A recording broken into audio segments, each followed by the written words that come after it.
Chapter 109. Go to the Internet. After a loud shout came out from the small auditorium, a burst of wild laughter that was loud enough to lift the roof of the auditorium soon broke out. Go to the Internet. The boys laughed wildly and made a lot of noise. Some of the girls were blushing, and some covered their eyes with their hands, not daring to look at the screen.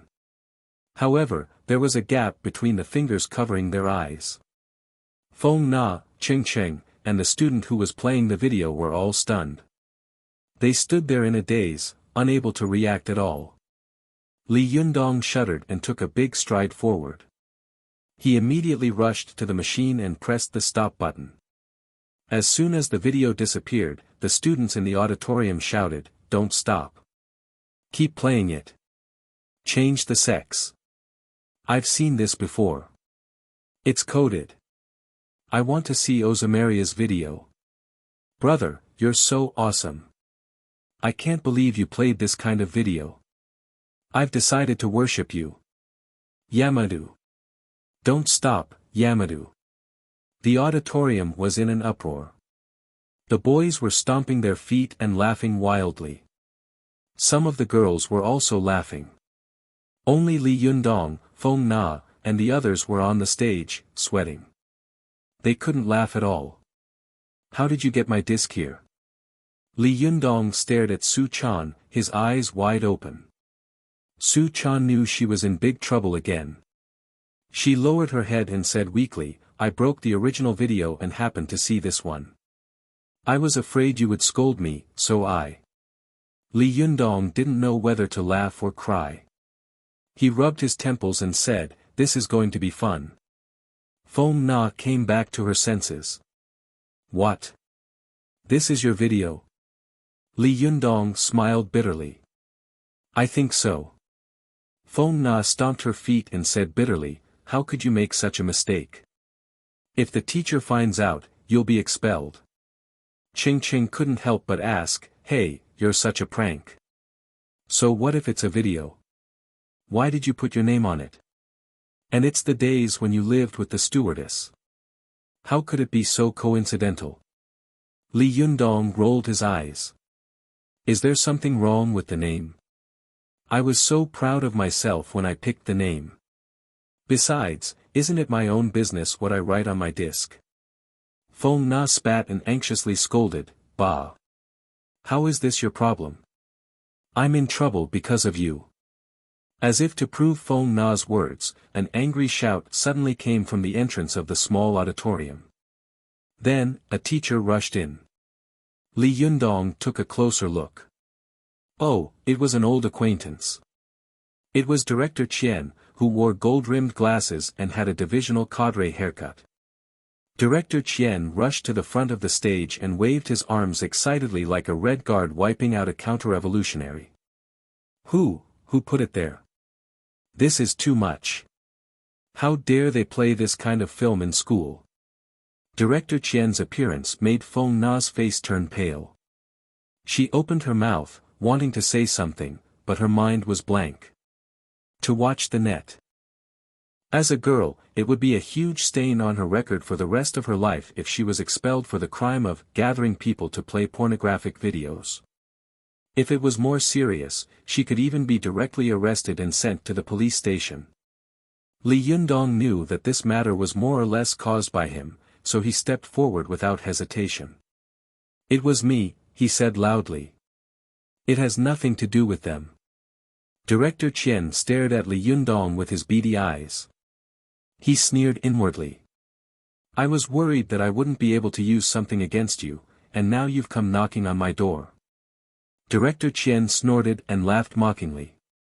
"Oh, you think this is some heroic thing? You actually agreed to it so confidently." By now, Li Yundong had calmed down. He thought to himself, "I'm definitely going to be expelled this time. I can take this kind of punishment, but Feng Na can't. If worst comes to worst, I'll just quit school and focus on cultivation with this little girl. If Feng Na is expelled, what will she do? A girl with this kind of bad reputation will never be able to hold her head up high for the rest of her life. It's not that I'm confident, Li Yundong said in a low voice. It's just that I have to bear the consequences of my own actions. But this is just a misunderstanding. I took the wrong disc from home, and that's why this happened. Su Chan was about to say something when Li Yundong turned his head and glared at her. Director Qian let out a strange laugh. Stop quibbling, Li Yundong. I think you've lost your mind from being a hero. How could you do something like this? Feng Na snapped out of her daze. She stared at Li Yundong with wide eyes, her lips trembling. She wanted to say something, but she couldn't. Her eyes were filled with shock, gratitude, worry, fear, and a trace of guilt. Li Yundong saw the look in her eyes and smiled at her. He nodded at her, telling her not to worry. Seeing that Li Yundong was still in the mood to flirt with a beautiful woman after committing such a serious crime, Director Qian was furious. He stomped his foot and said loudly, Li Yundong, I am now officially informing you that you are suspended. The school committee is going to discuss your actions and give you an answer after that. Li Yundong said. You can go home and wait for the verdict. However, I can tell you in advance that given the vile nature of today's incident, you won't be able to escape the fate of being expelled. Li Yundong also had nothing to lose. He said very straightforwardly, as you wish. Director Qian rolled his eyes at Li Yundong's words. He sneered and snorted on the stage. Go to the internet. Rainbow Carrot Literature % Super #speed. Update. Some of the students below the stage heard what they said clearly. Some of the bolder students hid in the crowd and booed loudly, thinking that the law couldn't punish all of them. As long as one person did something like this, a second person would soon follow suit, and then a third. Not long after, the small auditorium was filled with boos and curses. Director Qian grabbed the microphone and yelled, What are you shouting for? None of you are going to run away. All of you will be given demerits. In an instant, the small auditorium fell silent. Director Qian looked down at the audience with his head held high, looking insufferably arrogant. But soon, the students in the audience were so angry that they went berserk. They booed and cursed loudly enough to hurt one's eardrums. Some students even threw their belongings at Director Qian. Director Qian immediately covered his head and scurried off the stage.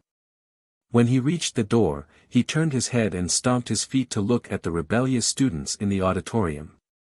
He opened his mouth and was about to say something when he suddenly saw a black pile of trash being thrown at him. Director Qian was so scared that he turned around and ran. The students in the auditorium burst into laughter when they saw Director Qian running away in a panic. They all turned around and looked at Li Yundong, who was standing on the stage with a dumbfounded look on his face. They all cheered loudly, and some even whistled loudly. Li Yundong didn't know whether to laugh or cry. He picked up the microphone and coughed dryly. Students. As soon as he said those two words, the students in the auditorium were so excited that they started cheering loudly. They were the most ordinary of students. They had thought that their university life would pass by peacefully, and become a memory that was neither gray nor white. Only now did they realize that Li Yundong's appearance had suddenly made their campus life more colorful. Most of the things related to Li Yundong were not good, and most of them were violent incidents. But for the bored students, it was enough to stimulate them and give them enough to talk about before and after tea. What happened today made them feel even more excited. Besides, students were hot-blooded and impulsive. Taking advantage of the fact that the law did not punish the majority, they immediately did something like rebellion. Li Yundong's previous deeds sounded scary, but the ability he showed made the students of Tiannan University fear him. They didn't dare to get close to him. After all, not everyone was as good at fighting as Li Yundong. But when Sora Aoi's film was shown in the auditorium, the students suddenly realized, oh, so this guy is like us.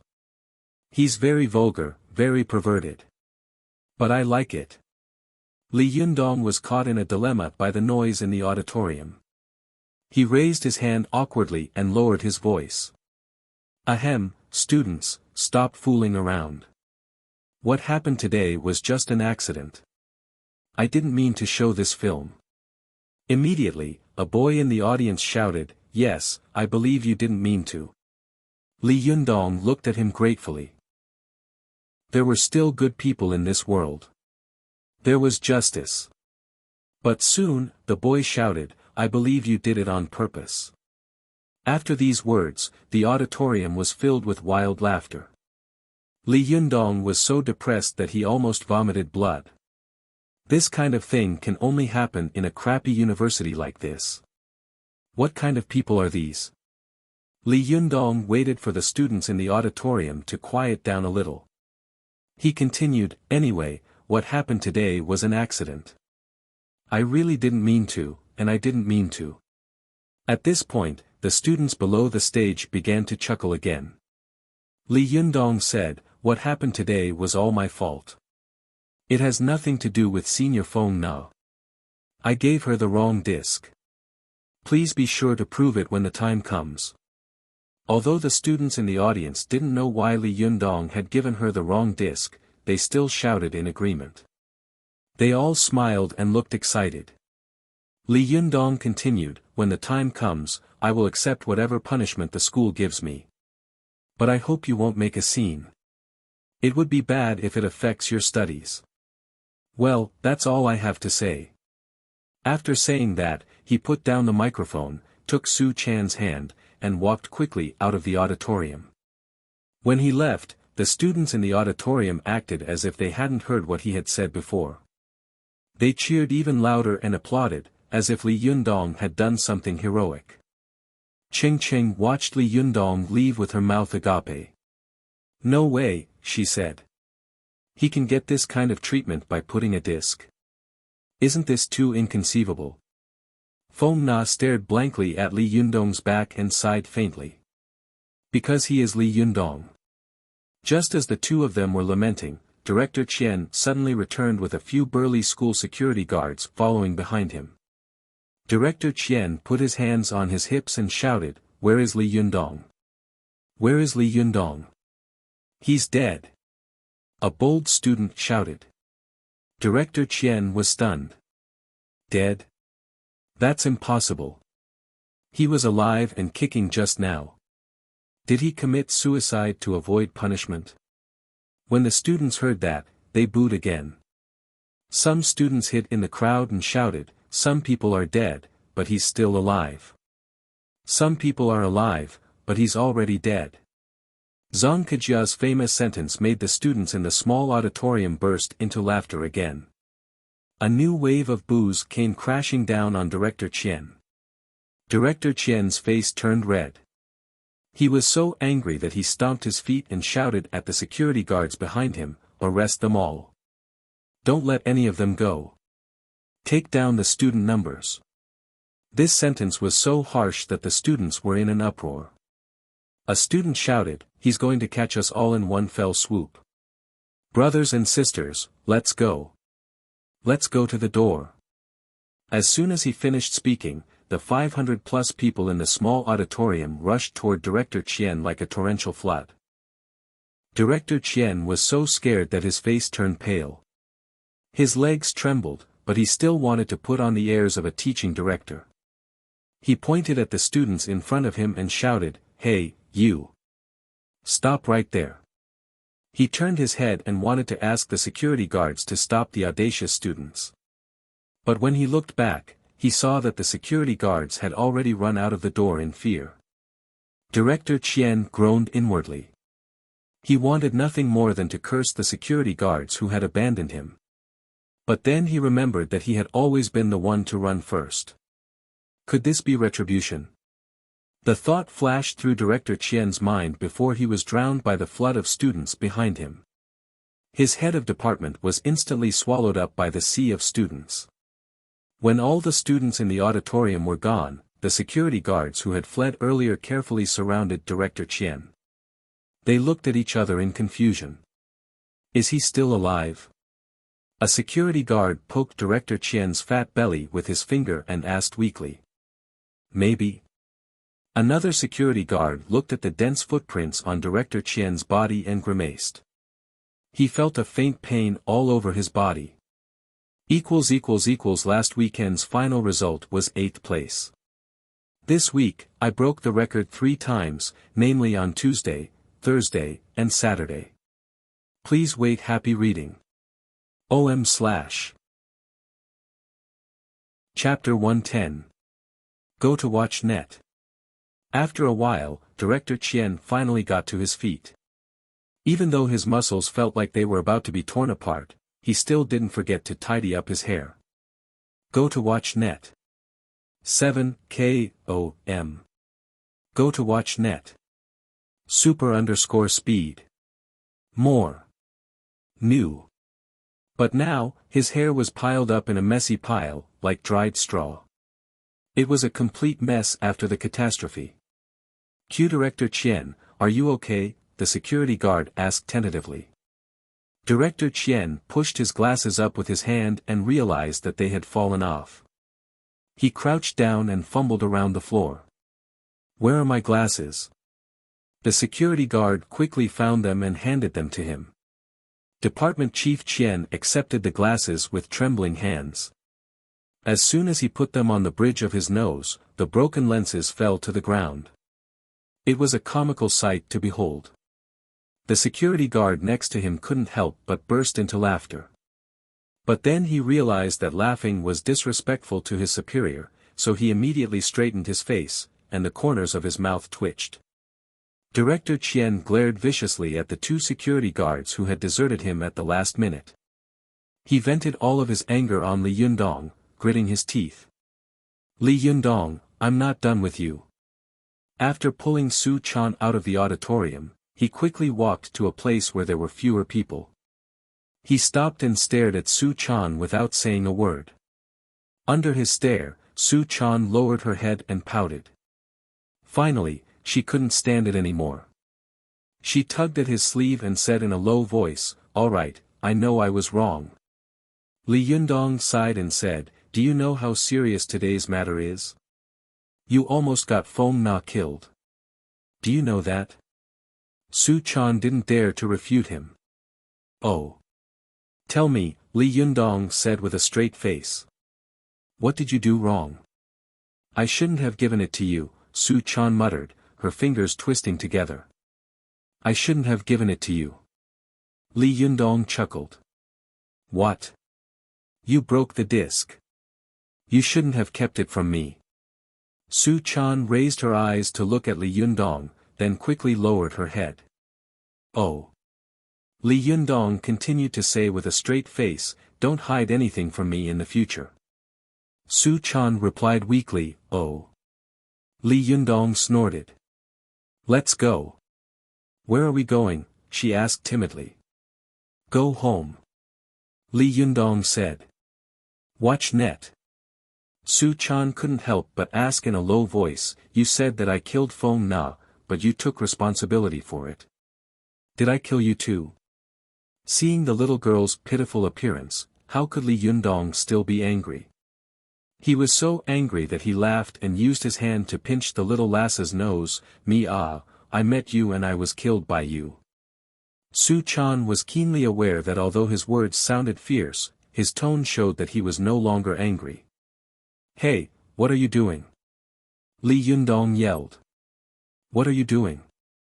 Su Chan boldly threw herself onto Li Yundong's back. Su Chan giggled. "I'm hugging you, in case you get sick of me and dump me." Li Yundong couldn't help but laugh. He let the girl climb onto his back, then smacked her but with his hand. "Don't be naughty again," he said. "That's what you get for being naughty. Do you dare to do it again?" Su Chan twisted her body, pressing her full breasts against Li Yundong's back, making him feel the majesty of her surging waves. The 2 of them returned home. Not long after, Li Yundong's phone rang from inside his school bag. "That's weird. I didn't bring my phone." Li Yundong opened his school bag and saw that it was the phone Zhou Qin had given to Su Chan. He handed the phone to Su Chan. "I think it's Zhou Qin." Su Chan took the phone and shouted at it like she was holding a brick. Hello. Li Yundong laughed, took the phone from her hand, and pressed the answer button. Then he handed the phone back to her. You idiot, you have to press the answer button. Oh, Su Chan said, taking the phone and saying weakly, hello. Hello. Su Chan. This is Zhou Qin. I'm looking for Li Yundong. Go to the internet. Zhou Qin's voice came out of the phone. Su Chan handed the phone back to Li Yundong. It's for you. Rainbow ** literature _learning %super #fast. Update. Li Yundong took the phone and asked, Miss Zhou, don't tell me you're looking for me because of what happened in the auditorium. Zhou Qin said, what else is there besides this? I heard from Feng Na on the phone that you're in big trouble this time. What's going on? Can you tell me? Li Yundong sighed and told her the whole story. Zhou Qin was stunned. No way. How could there be such a coincidence in the world? But I did see this CD at your house last time, but I didn't expect it to be this kind of film. Li Yundong smiled bitterly. How could I know that this kind of film could be leaked? And I almost released it in public. I'm going to die miserably. Zhou Qin laughed and said, it's okay. This kind of thing can be big or small. You should have a good rest at home for the next few days. I'll find a way to help you solve it in a few days. Li Yundong sighed and said, how can I trouble you again? Zhou Qin smiled and said, as long as you don't mind my father making trouble for you. The two chatted on the phone for a while.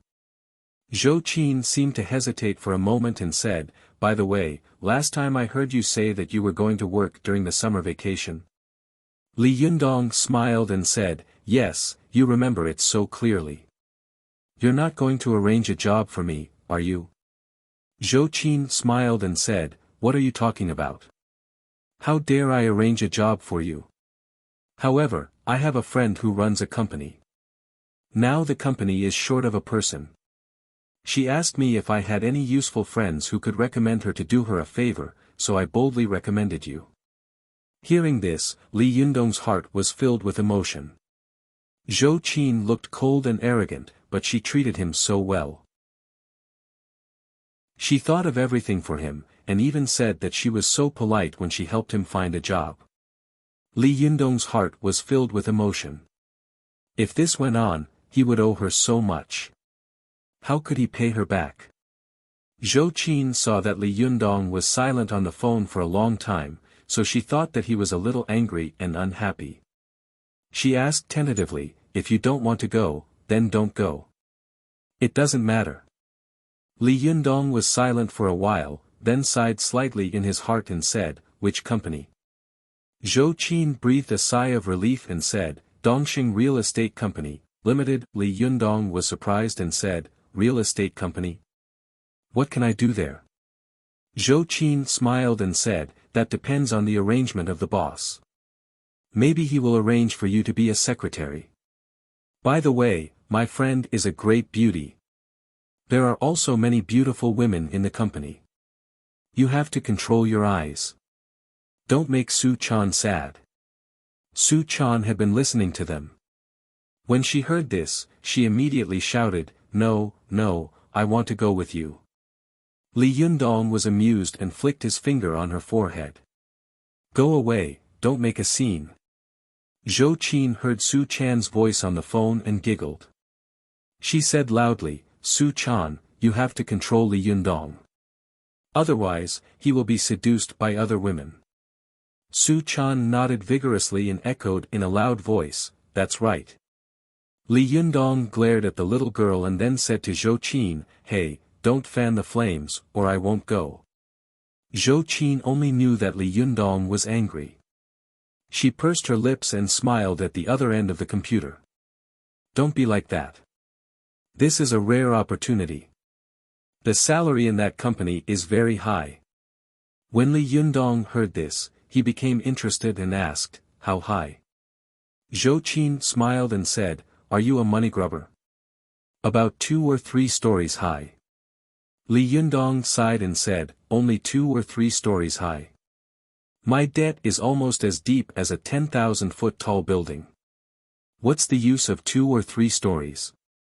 Zhou Qin held the phone and was silent for a while. There was a trace of emotion at the corner of her mouth. Li Yundong, you are really arrogant. You don't want the money my father gave you. Do you want the money you earned with your own hands? In today's society, it is not easy to earn money. Did you not want my father's money because of your own pride, or because you have other ideas about me? Thinking of this, Zhou Qin suddenly found that her cheeks were a little hot. She put down the phone and touched her hot cheeks. Then, she turned her head to look at a mirror in her house. She saw a beautiful girl in the mirror with her cheeks flushed, like white jade. She was so beautiful that she could not be compared. For a moment, Zhou Qin was stunned. She reached out her hand and touched the beauty in the mirror with her soft fingertips. She thought to herself, what a beautiful girl. You are no worse than Su Chan, but why is he not tempted by you? Seeing that Zhou Qin was silent, Li Yundong thought that he had gone too far. He smiled and said, I was joking. Thank you for introducing me to the job. I really need money now. Zhou Qin smiled silently, and her voice suddenly became very soft. Li Yundong, you don't have to be so polite. We are friends, right? If you are really in need of money, I have some savings here. Can I lend you some first? Li Yundong said without hesitation, no, I'm not in such a hurry for the time being. When I really can't stand it anymore, I'll ask you for money, okay? Zhou Qin sighed faintly in her heart. You are so polite. I'm afraid that even if you starve to death, you won't ask me to borrow money, will you? As I expected, this guy's arrogance really comes from his bones. If it weren't for the fact that I have a good relationship with him, I'm afraid that he would even refuse to help him find a job. Zhou Qin told Li Yundong the time and address to meet at the company. After hanging up the phone, she couldn't help turning her head to look at herself in the mirror. She pointed at herself with her slender fingers and said, Zhou Qin, you actually fell in love with such a guy. You will suffer in the future. After a while, Zhou Qin picked up her cell phone and dialed a number. When the phone was connected, she said, Hello, Meng Fan. Do you remember what I told you last time? A shrewd and capable voice came from the phone. Qin. It's about your friend, isn't it? I remember it's tomorrow morning, right? Okay, let him come to the company directly.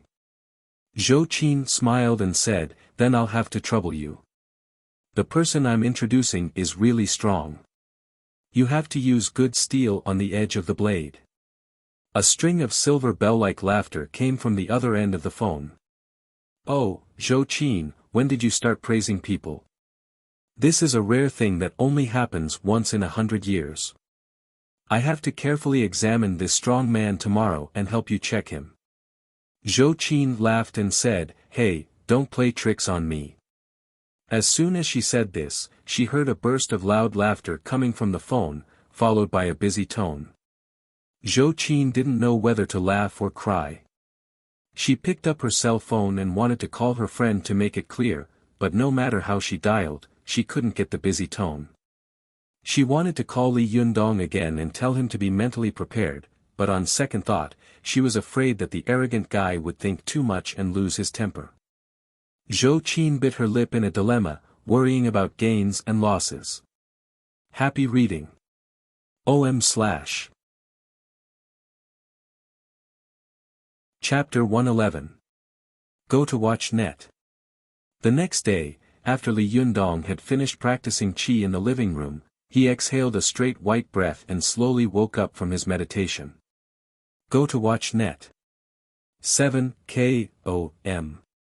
Since he had an interview with Zhou Qin that day, Li Yundong found the suit he had bought during the shopping trip that had bankrupted him last time. Li Yundong put on the suit and put on his leather shoes. He looked at himself in the mirror with satisfaction. a handsome, masculine, and imposing man was showing off in front of the mirror. After tidying himself up, Li Yundong wanted to sneak out of the room without waking Su Chan up. But as soon as he stepped out of the bedroom, he saw Su Chan standing in front of his bedroom with sleepy eyes. Su Chan was going to go to the bathroom, but when she saw Li Yundong, she immediately woke up. "Well, you're going out without me," she said coquettishly. Li Yundong smiled. "I'm going to apply for a job." "What are you doing here?" Su Chan blinked. "What do you mean by applying for a job?" Li Yundong pinched Su Chan's cheek and smiled. "It means looking for a job and working hard to earn money to support you, little beauty." Su Chan hugged Li Yundong's arm and said coquettishly, "Then I have to go with you." "Be a good girl," Li Yundong said. "Wait for me at home today. I'll come back when I've applied for a job, okay?" Su Chan pouted unhappily. "You're lying. You said you wouldn't leave me behind." Li Yundong laughed. "Good girl," he said. "How can I go looking for a job with a little tail like you behind me? Besides, you're so pretty. What if someone finds you and doesn't like me? Wouldn't that be the end of me?" Li Yundong thought to himself, there are so many lecherous rich people nowadays. If they like you, won't I be in a lot of trouble? It's safer to keep a mistress in a house. Su Chan was still a child, so when she heard Li Yundong praise her beauty, she immediately beamed with joy. She remembered the trouble she had caused Li Yundong in the past and felt very guilty, so she said, "Then I'll wait for you at home." Li Yundong smiled and said, "Okay, there's food in the fridge. If you're hungry, go get it yourself." Su Chan wrapped her arms around his waist and leaned against his chest. She raised her head and said in a sweet voice, "I don't want to eat. I want to eat the hot food you make for me when you come back. I'm hungry. Let's see if your heart aches for not taking me out." Li Yundong laughed heartily and wrapped his arms around the girl's waist. He kissed her hard, then ruffled her hair. "Go to sleep," he said. "I'm leaving. Watch net." After that, he bade farewell to the little girl and left the room. Reluctantly, Su Chan ran to the balcony and watched as Li Yundong left. Coincidentally, Li Yundong was looking up at the same time. Their eyes met. Even though they were separated by a long distance, they could clearly feel each other's longing and attachment. The little girl waved her hand and shouted, "Come back soon." "Okay." Li Yundong replied from the bottom of the stairs. Li Yundong's heart warmed, as if he had a beautiful and gentle wife waiting for him at home. Although this wife was a little naughty, didn't know how to do housework, and didn't know how to cook. But he loved her, so what could he do? Sigh, from now on, I have to take responsibility for this family. Li Yundong suddenly felt a weight on his shoulders, but his whole body seemed to be filled with endless energy. He was full of vigor and fighting spirit. The little girl shouted from the balcony, attracting many people's attention, including Wan Hongling, who was practicing qi on the balcony. When Wan Hongling heard the voice, her heart suddenly skipped a beat. She faintly felt that there was a seductive fox in the voice. It didn't sound like the voice of an ordinary person. She finished a cycle, exhaled, and turned her head to look in the direction of the voice. She saw a very familiar figure flash by. Wan Hongling suddenly frowned, and her heart became vigilant. Why does this figure look so much like that fox witch? Wan Hongling wanted to check it out, but she was in the mortal world, and it was broad daylight. Wan Hongling didn't dare to act rashly. She stared thoughtfully at the place where Su Chan had disappeared. Since Li Yundong didn't have the little girl by his side, he didn't extravagantly take a taxi.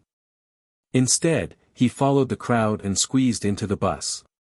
He was not short, about 1.75 meters tall, and he was handsome, which was very eye-catching. Moreover, his body was full of strong essence qi, and there seemed to be a huge magnetic field within 5 meters of his body.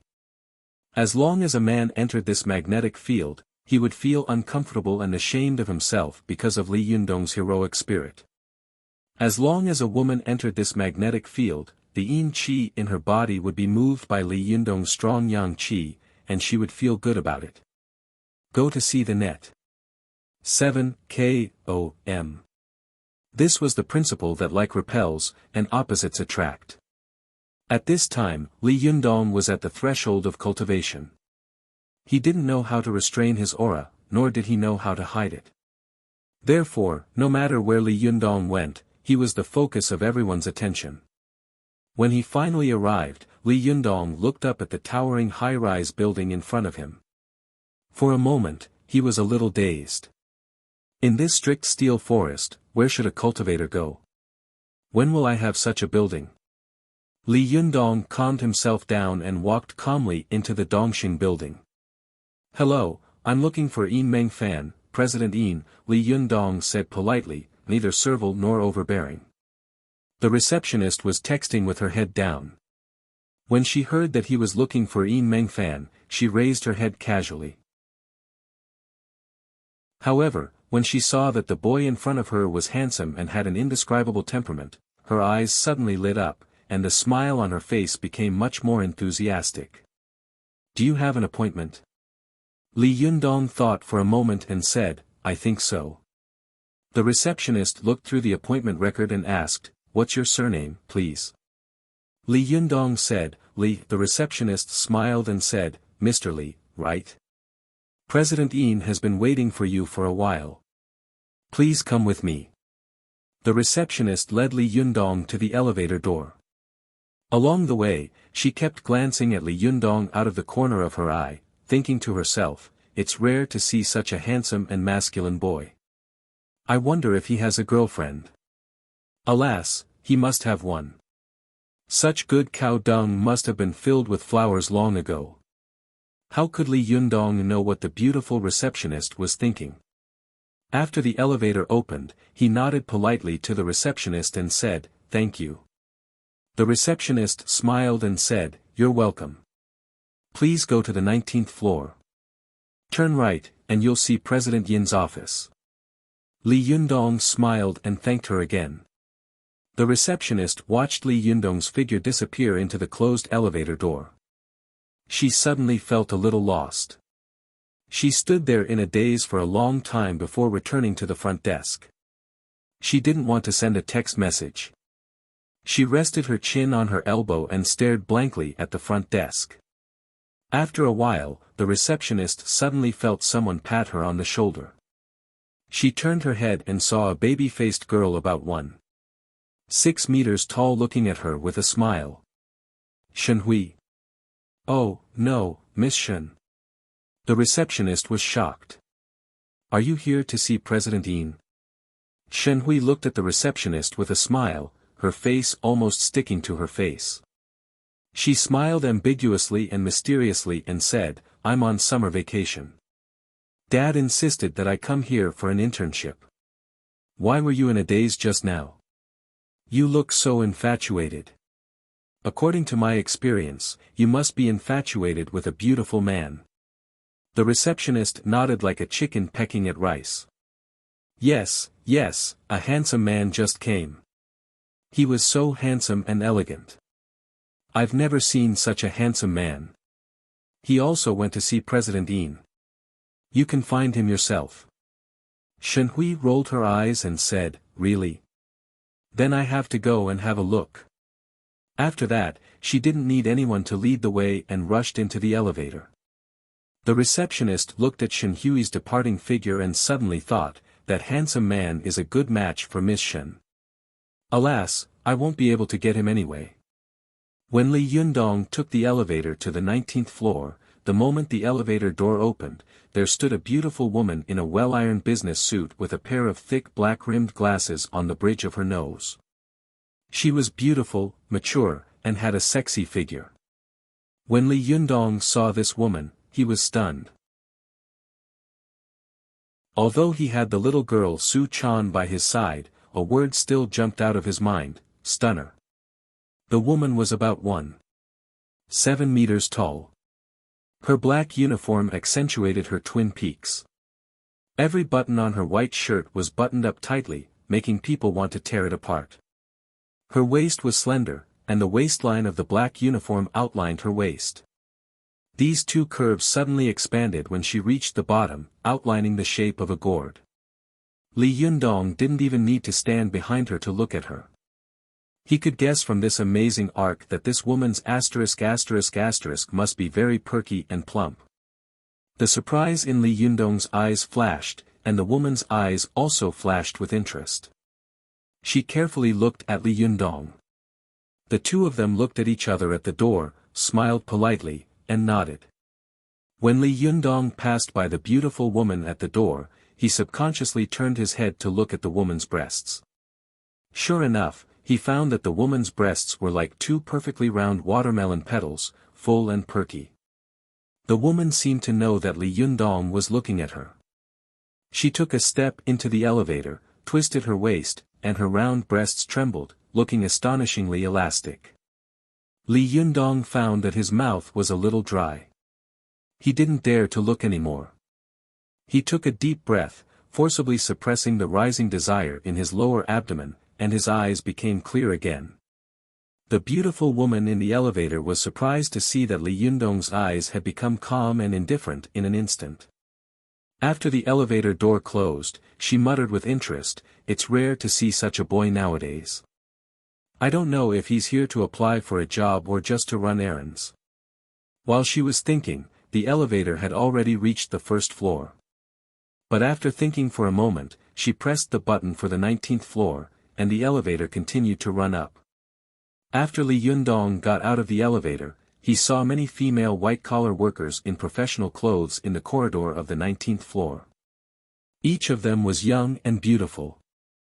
As Zhou Qin had said, there were many beautiful women in the company. Li Yundong walked through the corridor without looking sideways. Some female employees who saw him stopped and then turned their heads to look at his back.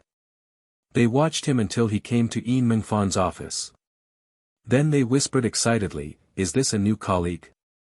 He's very hot. He's my type." "Bah, every man is your type. This is my type. No one can take him away. You don't have to be so infatuated, do you? Maybe he's just here to collect the electricity bill." The female employees giggled. "Looking for Mr. Yin to collect the electricity bill? You have a rich imagination." The female employee who had been silent all this time suddenly said, "Stop talking and get to work. Such a wonderful man may have been kept by a rich woman long ago.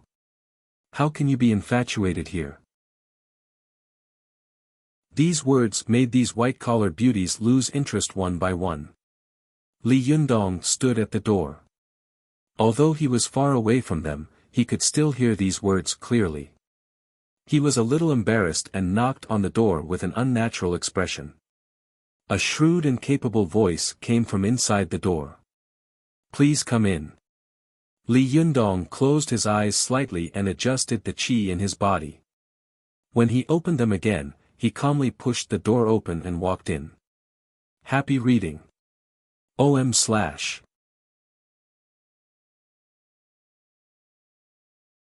Chapter 112. Go to Watch Network.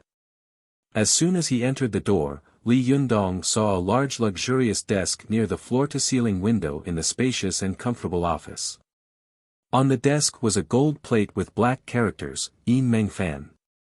A woman was sitting in a long and tall office chair, looking down at documents. OM/. Like most of the professional women in the building, this woman was wearing a dark blue uniform.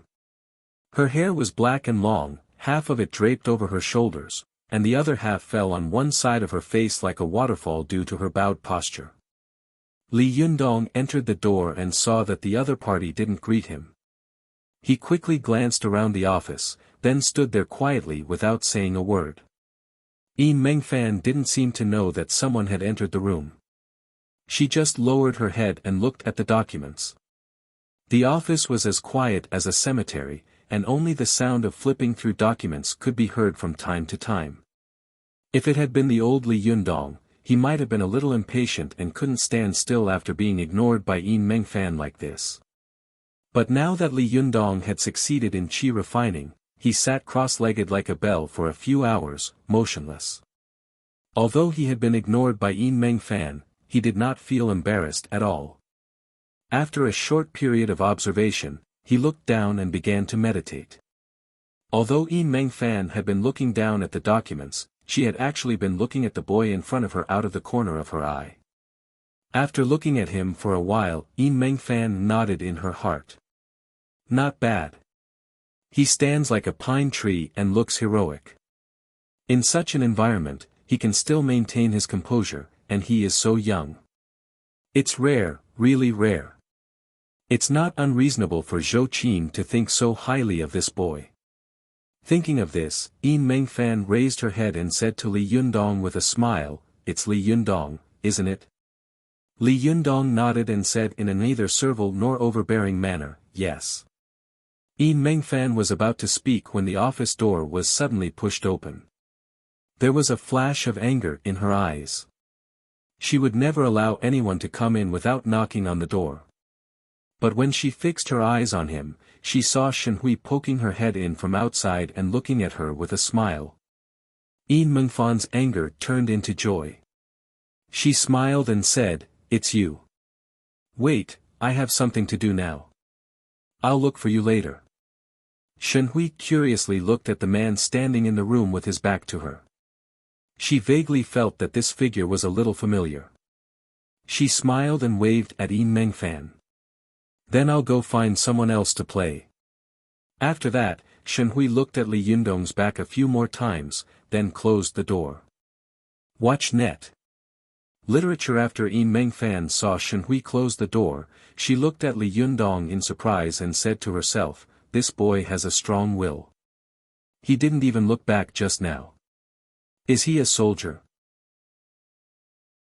Yin Mengfan decided not to wait any longer. She put away the documents in her hand and said politely with a smile, "Sorry to keep you waiting. Please sit down." "It doesn't matter," Li Yundong said politely. After he finished speaking, he sat down on the bench at the side of the office. His buttocks only sat on half of the bench, and his upper body was still straight like a sharp sword. Yin Mengfan looked at him and sighed. She thought to herself, "I don't know if he really has such a temperament or if he is pretending. However, since Zhou Qin admires him so much, he must have something special about him, right?" Yin Mengfan asked with a smile, "You are Zhou Qin's friend, and I am also Zhou Qin's friend. So, let's cut the crap. Can you tell me what your specialty is?" Li Yundong, who had been calm the whole time, was stunned by this question. "What's my specialty?" Li Yundong was suddenly a little tongue-tied. He muttered to himself, "My specialty is cultivation, beating people, and massaging." Is this a specialty? To tell the truth, this was also a specialty, but he couldn't say it out loud. Li Yundong suddenly felt so depressed that he wanted to turn around and leave, because he found that he really didn't know anything else besides this. Yin Mengfan saw him in a daze and thought that he hadn't come back to his senses, so she asked again, "What do you know?" Li Yundong was still tongue-tied. Yin Mengfan frowned in her heart. She asked patiently, "Have you studied accounting?" Li Yundong shook his head. Yin Mengfan asked again, "Have you studied finance?" Li Yundong still shook his head. Yin Mengfan frowned. "Have you ever been a salesman?" Li Yundong shook his head again gloomily. Yin Mengfan shouted in her heart, "No way. Zhou Qin actually recommended a man who looks like gold and jade on the outside but looks like wax on the inside. This guy looks good, but he's useless. What on earth can he do?" Yin Mengfan was too embarrassed to ask again. There was a faint trace of contempt in her eyes, but she still said politely, "I understand. Wait a minute." As she said this, she picked up the phone and said, "Xiaojia, come here for a moment. Go to the internet. 7 km. Net. Super_speed. More. New.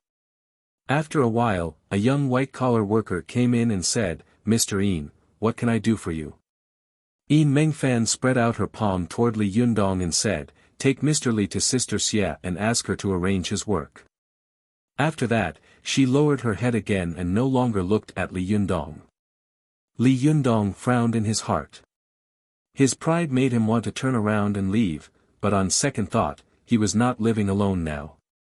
There was still Su Chan waiting for him to raise. How could he lose his temper like a child? Li Yundong calmed down and nodded to the white-collar worker named Xiaojia. Hello, sorry to trouble you. Xiaojia was a girl with a few cute freckles on her face. Her age and temperament made her look like a wily old fox who had just started working. She obviously had a good impression of Li Yundong. She smiled sweetly and said, please come with me. As soon as Li Yundong was led out of the door, he saw the sexy stunner he had met in the elevator walking over from not far away. As soon as the beautiful woman saw Li Yundong, her eyes lit up. She looked him up and down carefully, as if she wanted to swallow him up in one gulp. Her eyes were watery and full of affection, which was extremely attractive. When the two of them passed each other, the beautiful woman smiled and said to Xiaojia, who was walking in front of her, Xiaojia, is this handsome guy a new employee of your company? Xiaojia smiled and said, hello, President Chao. Yes. The beautiful woman's heart skipped a beat. She reached out to Li Yundong and said with a smile, hello, I'm Chao Kefi from Huaxing International Entertainment Company, Limited on the 9th floor of this building. Li Yundong politely reached out his hand. As soon as he shook it, he felt that the woman's hand was wet, soft, and boneless. However, Chao Kefi felt that Li Yundong's palm was warm and strong, giving people a strong sense of strength and security. She liked the boy in front of her more and more, so she hooked his palm with her little finger. Li Yundong was an otaku, so he didn't know the key trick. He just felt his palm itch and thought that the sexy beautiful woman had accidentally touched it, so he didn't take it seriously at all. Chao Kefi was very surprised to see that Li Yundong was indifferent. She had always been proud of her beauty and figure, and she knew how much desire and greed the men around her looked at her. Today, she finally saw a boy she liked, but this boy didn't like her.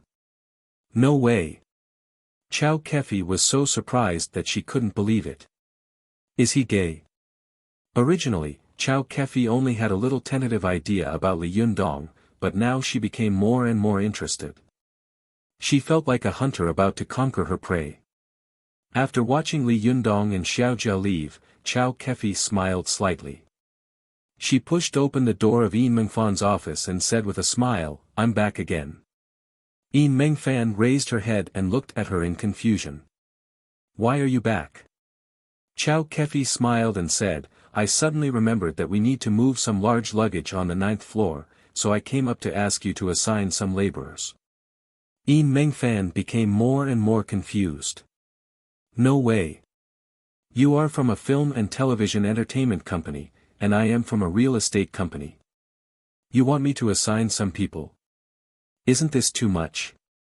Chao Kefi smiled and said, oh, you are reluctant to ask you to pick up a few male laborers. It's not like I won't return them to you. Yin Mengfan sneered and said, come on, if you want to find laborers, all the men in this building will be willing to work for you. But you can't find any laborers. Don't do that. Tell me, which employee of our company do you like and want to poach from us? Chao Kefi snapped her fingers and said, Mr. Yin, you are wise and resourceful. You can be said to be the embodiment of beauty and intelligence. Yin Mengfan laughed and said, come on. Don't flatter me. Tell me, who is it? Chao Kefi smiled and said, it's the new colleague who just went out. The smile on Yin Mengfan's face suddenly froze. Li Yundong. No, no way. Chao Kefi looked at Yin Mengfan's face with a puzzled expression. Why are you so excited? Could it be? Yin Mengfan glared at Chao Kefi angrily and said, what nonsense are you thinking about? He was introduced by a friend of mine. Don't mess around. Chow Kefi looked at her aggrievedly and said, did I say that I was going to mess around? I'm just borrowing your people. It's not like I'm going to eat them like Tripiaka.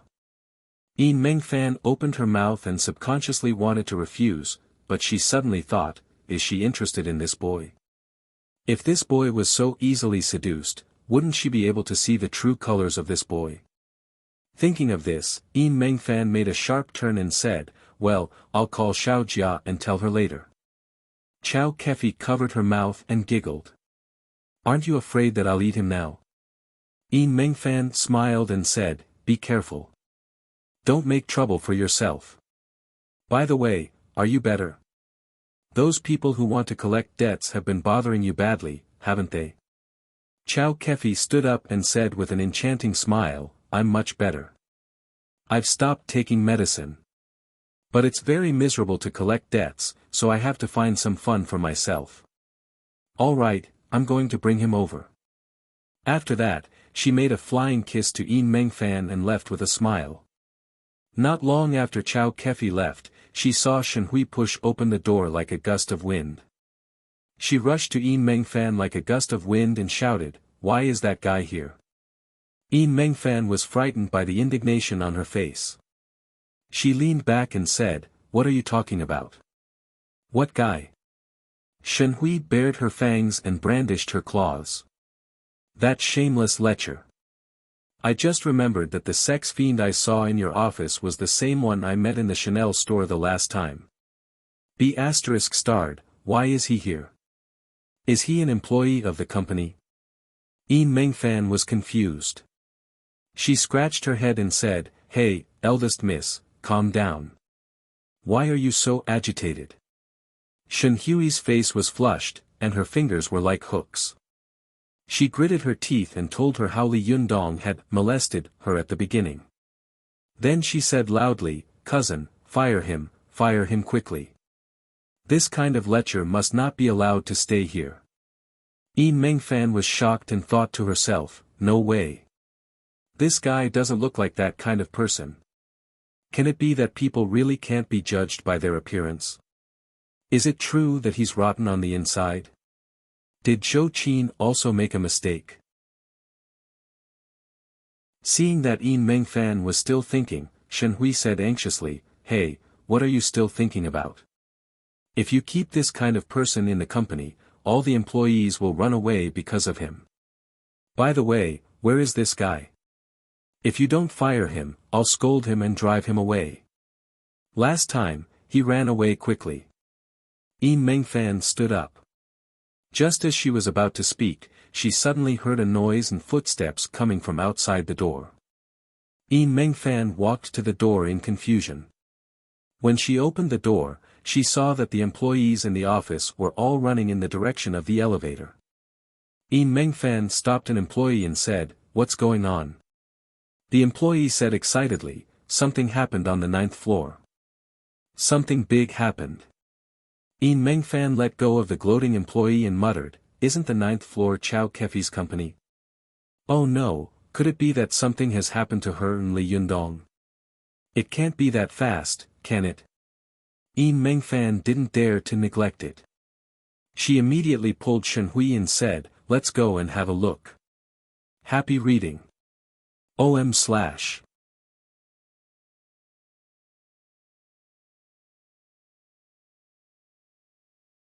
They scattered in all directions as if they had gone mad. The crowd that was originally only 5 meters away from Wang Yong was now at least 10 meters away. Mengfan, who had been barely able to remain calm, felt her mind explode. She subconsciously wanted to run back, but she found that her legs were weak and she couldn't move her body no matter how hard she tried. If you come any closer, I'll take you down with me. Wang Yong kept retreating as he screamed in horror. Li Yundong was shocked when he saw the row of detonators tied to Wang Yong's body, but he soon found timidity, fear, and bravado in Wang Yong's eyes. He calmed down and revealed a sneer at the corner of his mouth. Pull the string. What are you hesitating for? The surrounding people suddenly widened their eyes. Is this guy crazy? However, Li Yundong seemed to be sure that Wang Yong did not dare to pull the string, so he walked toward Wang Yong step by step. Wang Yong retreated step by step under Li Yundong's pressure. He pulled the rope in his hand, looking frightened and nervous. He shouted fiercely, "Don't come any closer. If you come any closer, I'll really pull the string." Li Yundong laughed and said, "Pull it. How good it would be to die with so many people in your arms." The surrounding people began to curse, "You lunatic, you want to die, but we don't." Wang Yong also said with a ferocious face, "Did you hear that? Don't make me angry, or I'll die with you." Li Yundong laughed and said, "You idiot, you don't even know how to threaten people. Is there anyone who threatens people like you?" As he said this, he impatiently urged, hurry up and pull the string. Don't just talk without practice." Wang Yong was so angry that his back was leaning against the edge of the balcony of the building. He felt so wronged and sad that he almost cried. Is it easy for me to get revenge? Why did I run into this devil? How did he know that the detonators on my body were fake? Wang Yong had first threatened Li Yundong with a knife, but it had been taken away by him. Then he had shown the detonators on his body, but Li Yundong had seen through him. Now he had no choice but to use his last trick. Wang Yong climbed onto the balcony, riding the edge of the balcony, and shouted, "Don't come any closer. If you come any closer, I'll jump down." Li Yundong hadn't expected that this guy would be so thick-skinned. Others couldn't threaten him, so he actually used his own life to threaten him. Li Yundong couldn't help laughing. "Jump, jump. Let me see what other tricks you have up your sleeves." Wang Yong's expression changed. He was so frightened that his tone changed. "Hey, I really know how to jump." Li Yundong sneered and said, "Try jumping. I promise I can pull you up even if you jump down." Wang Yong only felt bitterness in his mouth. He had no choice but to turn his head and ask Chow Kefi for help. "President Chow, if you don't pay me back, I'll really jump down." His voice was desolate, completely different from his previous arrogance. Watch net. 7 KOM. At this time, Chow Kefi frowned and covered her chest with her hands, as if she was enduring some great pain. She couldn't speak for a while. When Wang Yong saw that she didn't speak, his heart became completely cold. Although his legs were straddling the edge of the balcony, this was a 9-story building. The strong wind blew, causing the corners of his clothes to flutter. Wang Yong subconsciously looked down and saw that it was as terrifying as hell. His body quivered and his legs trembled. At this time, Wang Yong suddenly found that in addition to Li Yundong, the other male employees in the office had also become bolder and were slowly and quietly approaching him. As soon as Wang Yong saw them approaching, he immediately pointed at them and shouted, "Step back, step back. If you take one more step, I'll jump down." In his excitement, his upper body shook, and he suddenly lost his balance. He leaned to the side and fell down. The moment Wang Yong's body shook, Li Yundong suddenly felt that something bad was going to happen. He instantly opened his eyes wide and exerted force under his feet. At the same time that Wang Yong fell down, Li Yundong jumped to the edge of the balcony. Li Yundong only felt that his whole body was surging. It was as if he had infinite magical power and could do anything. He didn't care that this was a 9-story building. Suddenly, he stepped on the ground and his body jumped down from the balcony like a rock. Li Yundong's body was in the air, and he grabbed Wang Yong's arm with one hand and tightly clung to the balcony railing like an iron hook with the other hand. He suddenly exerted force with one hand and threw Wang Yong up. Then, he exerted force with the other hand, straightened his body, and flipped himself up. Everyone saw Wang Yong shake and fall down from the 9-story building. Almost at the same time, a black shadow flashed and fell down as well. It was too late to say, but it happened very quickly. Just as everyone's eyes widened and they were about to shout in surprise, they suddenly saw another black shadow fly up and fall to the floor of the balcony with a thud. Everyone fixed their eyes on the shadow and saw that it was Wang Yong, who was moaning and wailing on the floor. Then, another black shadow flipped over from outside the balcony like a rock, spreading its wings, and stood firmly on the ground. This black shadow stood with his head held high, calm and composed. His back was facing the sun outside the balcony, and his face and figure were like a silhouette. It was very three-dimensional, deeply engraved in everyone's mind with an indelible image. Yi Mengfan covered her mouth with her hand.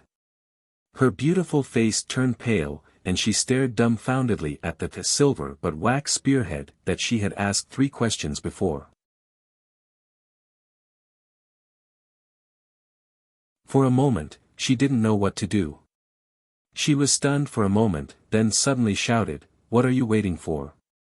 Call 120. As if waking up from a dream, the people around her picked up their mobile phones and dialed 120. However, such a serious and sudden attack of a heart attack could not wait for the arrival of 120. Chow Kefi, a beautiful woman, saw that her breath was getting less and less, and her breath was getting more and more. Her eyes rolled up, and her face was as pale as ash in pain. Just when everyone was as anxious as ants on a hot pan and at a loss of what to do, a calm and steady voice suddenly sounded from the side, "Let me try." Happy reading. OM/.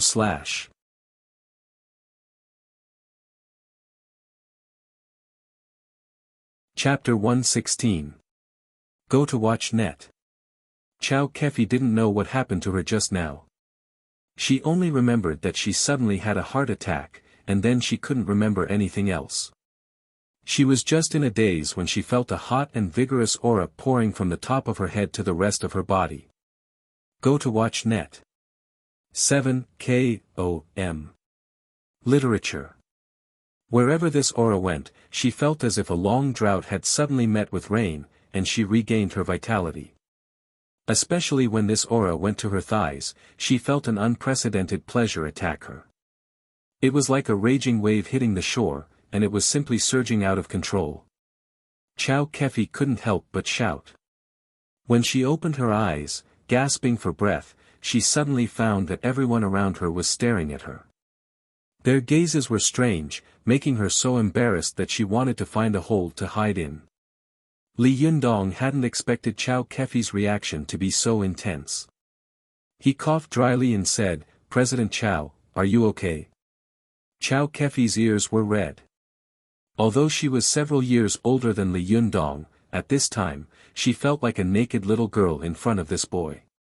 She was at a loss, embarrassed and speechless. Yi Mengfan, who was standing to one side, quickly tried to smooth things over. "President Chow, you had a heart attack just now. It was Li Yundong who saved you." After all, Chow Kefi was an experienced woman.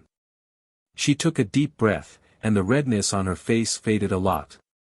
She forced herself to calm down, nodded to Li Yundong, and pretended to be calm as she thanked him. However, her voice was still trembling a little. "Thank you very much." Seeing that she was fine, Li Yundong secretly breathed a sigh of relief. He smiled politely and nodded. "It's nothing. It's nothing." It was really a piece of cake for him. Chow Kefi's cheeks turned red again. She subconsciously glanced at Li Yundong's hand, and her legs unconsciously tightened. Can a woman's hand do this? Where is he touching? No, he won't touch me in public, will he? Chow Kefi's mind was in a mess, but she didn't realize that before she fainted, there was a terrible violent debt collection incident. Yi Mengfan saw that Chow Kefi was in a mess and her eyes were blurred. No one knew what she was thinking, so she clapped her hands and said loudly, okay, it's all right. Everyone can disperse. Xiao Zhang, take the murderer to the security department downstairs. Xiao Li, quickly organize everyone back to their posts." At this time, the crowd suddenly dispersed. The men looked back at the gorgeous Chow Kefi greedily, while the women looked back at Li Yundong from time to time, secretly whispering to their companions, guessing Li Yundong's identity and origin. Watch net. 7. K.O.M. Literature. Although Shen Hui, who had been hiding in the stairwell just now, was shocked that Li Yundong had saved a dying heart patient in the blink of an eye, she was more and more certain that this boy was an unprecedented big pervert from ancient times to the present. He did this to a woman in public. If it's not pervert, then what is it?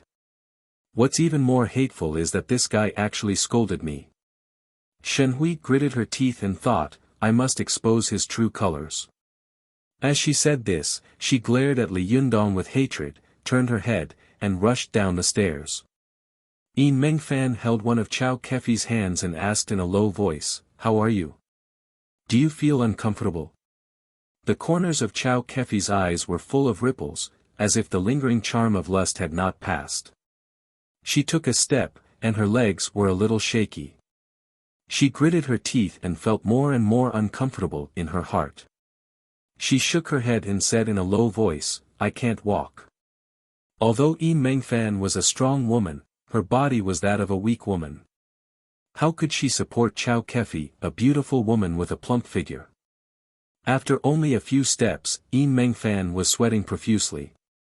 She turned her head and said helplessly to Li Yundong, Why are you standing there? Can't you help? Li Yundong looked around at the people who kept staring at them, and then at the stunningly beautiful Chao Kefi. He didn't want to have any scandals with the beautiful women here on the first day.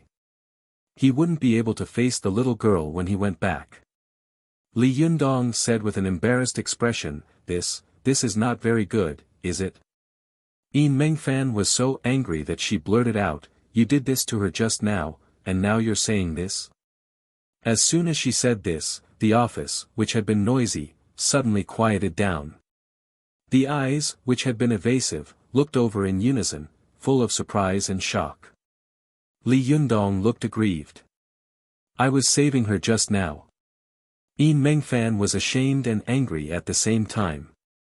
She glared at Li Yundong and said, Even now. Come and help. Chao Kefi had made up her mind to be an ostrich. She lowered her head and didn't say a word. No one could see her expression clearly. Only Li Yundong, who had gone over to support her, could see that her round and jade-like earlobes were so red that they seemed to be dripping blood. As soon as Li Yundong's hand touched Chao Kefi's arm, her whole body trembled. Her feet involuntarily went soft, and her whole body leaned against Li Yundong. Go to see.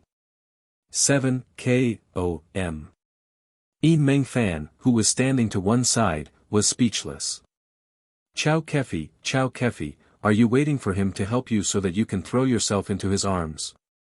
You can't be so useless, can you? She didn't know that Chao Kefi was now extremely sensitive, and Li Yundong had a pure yang body. As soon as the yin and yang came into contact, Li Yundong's strong masculine aura made her react violently. What's more, Chao Kefi was still savoring the pleasure just now. She was shy, angry, and embarrassed.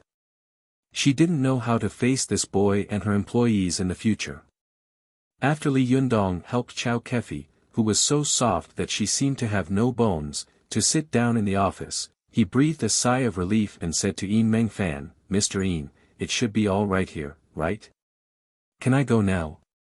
Yin Mengfan looked at Li Yundong strangely and thought to herself, where did Zhou Qin find such a freak? Why is he acting so strangely? What did he do to save Chao Kefi just now? How could he make her like this by pressing on her head? Yin Mengfan thought of Chao Kefi's appearance just now, and suddenly felt an itch in her heart, as if there was a fire burning under her lower abdomen. Mr. Yin. Li Yundong saw that Yin Mengfan was staring at him in a daze, so he couldn't help but ask again. Yin Mengfan seemed to wake up from a dream. What's wrong? Oh, well, you can go. But the police may come over later to take a statement. You just need to answer truthfully. Li Yundong nodded in response and turned to leave. After Li Yundong left, Chow Kefi, who was shrinking in her seat, let out a long sigh of relief. She was like an ostrich that had drilled its head out of a pile of sand, but she suddenly felt that something was missing around her. When Li Yundong had been there, Chow Kefi had felt unbearably shy, but now that Li Yundong had left, she felt a sense of loss in her heart and couldn't help but look a little confused. Yi Mengfan, who was standing to one side, saw it clearly. She couldn't help but burst into laughter. "Do you want me to call him back?" Chow Kefi glared at her angrily and said, "Even you are laughing at me." Yi Mengfan covered her mouth and laughed. "He is your savior. It's only right to call him back and thank him." Although Chow Kefi was a romantic by nature, it was two different things to do in private and in public. She covered her face with her hands and said sadly, "I would rather die now. How can I live like this in the future?" Yi Mengfan sat next to Chow Kefi, pressed her shoulders with both hands, and said with a smile, "Come on, it's better to live than to die. After a while, no one will remember this." "I hope so," Chow Kefi said, deceiving herself. She was silent for a while, then suddenly raised her head, bit her lip, and said shyly, "Yi Mengfan, I want to ask you a question." Yi Mengfan vaguely guessed what the question was. She held back her laughter and said, "Go ahead." Although Chow Kefi was already a mature woman, she still felt ashamed to ask her friend about such a thing. She hesitated for a long time before she asked hesitantly, How did he save me? Why did I have such a reaction? He wouldn't he?" After asking this question, Chow Kefi stared at Yi Mengfan with her eyes wide open, waiting nervously for the answer. Yi Mengfan couldn't help but burst into laughter. "Don't worry. What can he do to you in front of everyone? Do you think he's crazy? Or do you think we don't exist? He just pressed the top of your head and did nothing else." Chow Kefi immediately breathed a sigh of relief, but she asked in confusion, "Why did I have that kind of reaction when he pressed the top of my head?" Yi Mengfan smiled ambiguously and said, "What kind of reaction?" Chow Kefi was exasperated and said angrily, "Yi Mengfan, don't pretend to be confused. I don't believe that you're a virgin."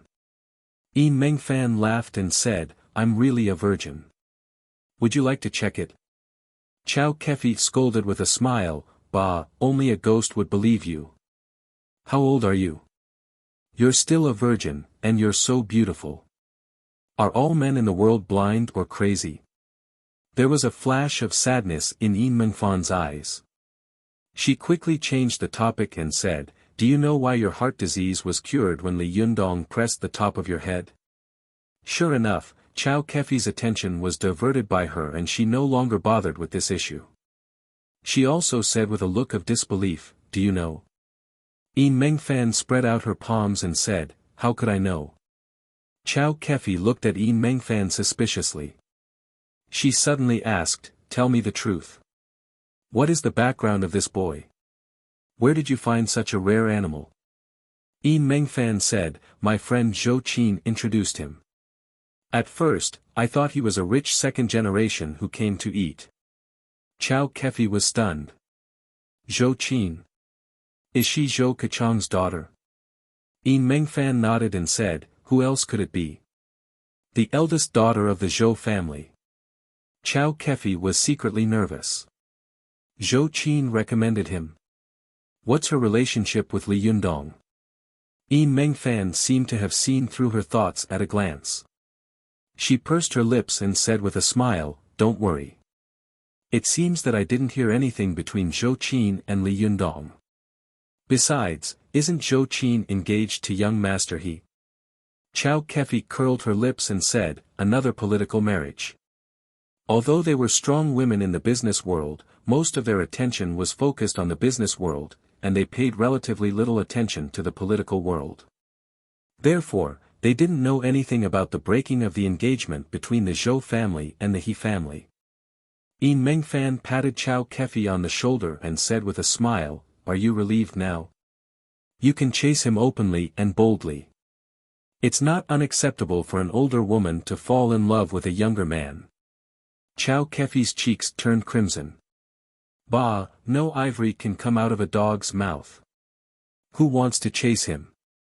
Yin Mengfan laughed and said, by the way, don't you think this boy is very strange? How can a heart attack be cured by pressing his hand on the top of his head? Hey, are you sure you're okay now? Chow Kefi took a deep breath. She pressed one hand on her soft, pink chest and said with certainty, I've never felt so comfortable before. Yin Mengfan looked puzzled. Really? Isn't this incredible? She couldn't help but think of what Zhou Qin had said on the phone before, this is a real strong man. You have to use good steel on the blade. A real strong man. Could this guy be a legendary martial arts master who has been extinct for a long time? Yin Mengfan murmured as she thought about it. When Chow Kefi heard this, she couldn't help laughing and said, how is he a master? He is a master, a master, a master. Happy reading. OM/.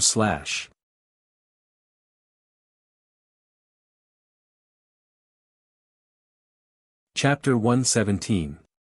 Go to the internet. Master? Master?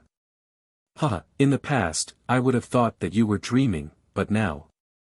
Yin Mengfan shook her head with a smile. I really don't know. Maybe there are some people in this world that we can't imagine and measure. Go to the internet. OM/, you know what? Before, I asked him if he knew anything about accounting, finance, and marketing. As a result, he didn't know anything about it. I thought he was a waste who was here to mess around. Yin Mengfan said and laughed. Chow Kefi's eyes widened. No way. How can there be such a heroic waste? Are you blind? Ah, yes, I, Yin Mengfan, have been in the business world since I was 18 years old. I have been more than 10 years now. I usually boast that I have a pair of sharp eyes and never misjudge people. I didn't expect that today, an 80-year-old woman would be in front of her child. I was wrong. Yin Mengfan smiled bitterly and sighed leisurely. I thought that there would be a silver wax spearhead, but who knew that there would be a fierce dragon? Zhou Qin, you really know how to give me people. How can I use such a strong person? Chow Kefi looked at Yin Mengfan in disbelief. What? You don't know how to use such a strong person? You don't have to give him to me. I'll hire him at a high price. Yin Mengfan rolled her eyes at her. Don't even think about it. Such a strong person, it's good for me to keep him in the company as a guardian. There are many beautiful women in our company, and there are also many bad guys. Let's see who dares to make trouble for our company in the future. Chow Kefi rolled her eyes and said with an apologetic smile, oh, President Yin, you know that I've been in a lot of trouble recently. Can you lend him to me for a few days? Yin Mengfan and Chow Kefi had a good personal relationship. She glanced at Chow Kefi as if she was thinking about something. Suddenly, she said to herself, oh, last time I seem to have said that our company's planning department had an advertising plan that seemed to have encountered some problems when it was released. Chow Kefi laughed and scolded, well, you're taking advantage of the situation, aren't you? Well, it's just an advertising plan. I'll help you with it. There's no problem now, right? Yin Mengfan snapped her fingers and said, President Chow, you're really on the right track. Well, I'll lend him to you for 2 days. But. Chow Kefi saw that Yin Mengfan's tone had changed. She couldn't help but say, hey, that's too much. Don't push your luck. Yin Mengfan approached Chow Kefi with an ambiguous smile and asked in a low voice, hey, how did you feel just now? Chow Kefi's face suddenly turned red. She rushed over angrily and pinched and hit her. Bad girl, you are tired of living. Yin Mengfan laughed out loud. While resisting, she said, you were so loud at that time. I was very curious. Chow Kefi laughed and scolded, "Little A Fong, if you're curious, go and ask him yourself." "What's the point of asking me?" Two beautiful and mature women were hiding in the office and fooling around. The people outside the office were also excitedly talking about what had just happened, because most of them would never be able to witness such a bizarre event in their lifetime. To watch the net. 7 KOM. Color. Super_speed. Even more. New. After returning to the 19th floor, Li Yundong sat down in the seat that had just been assigned. The employees on the 19th floor, who had witnessed Li Yundong's magical deeds, whispered to each other and secretly looked at him. Some people who hadn't seen what had happened couldn't help but come up and listen to them whisper the whole story. After the police finished their statements, Li Yundong found that many white-collar employees took various opportunities to pass by his table all morning. Their eyes seemed to be looking at an alien from an alien planet. Although qi refining could improve a person's self-restraint and calmness, being stared at by so many people all day long, even a genuine immortal couldn't stand it. In the afternoon, the incident began to escalate. When a beautiful, slim, and confident white-collar woman passed by Li Yundong's seat, she quietly put a small note on his table. Li Yundong had been sitting in his seat with nothing to do with his eyes closed. When he found that there was movement in front of him, he opened his eyes and saw a beautiful woman passing by him. Before leaving, she gave him a flirtatious look and left a note on his table. Li Yundong picked up the note and glanced at it, only to see that it said, "Handsome, my name is Xia Yu. This is my cell phone number. How about having dinner together tonight?" Then, she drew a very artistic heart-shaped pattern below, with a series of phone numbers in the middle of the pattern. However, what made Li Yundong laugh and cry the most was that the beautiful woman's handwriting was really elegant, but she also wrote a series of Arabic numerals very artistically. Li Yundong looked at it for a long time, but he still couldn't figure out what the series of Arabic numerals were written. Li Yundong held the note and looked at it for a long time.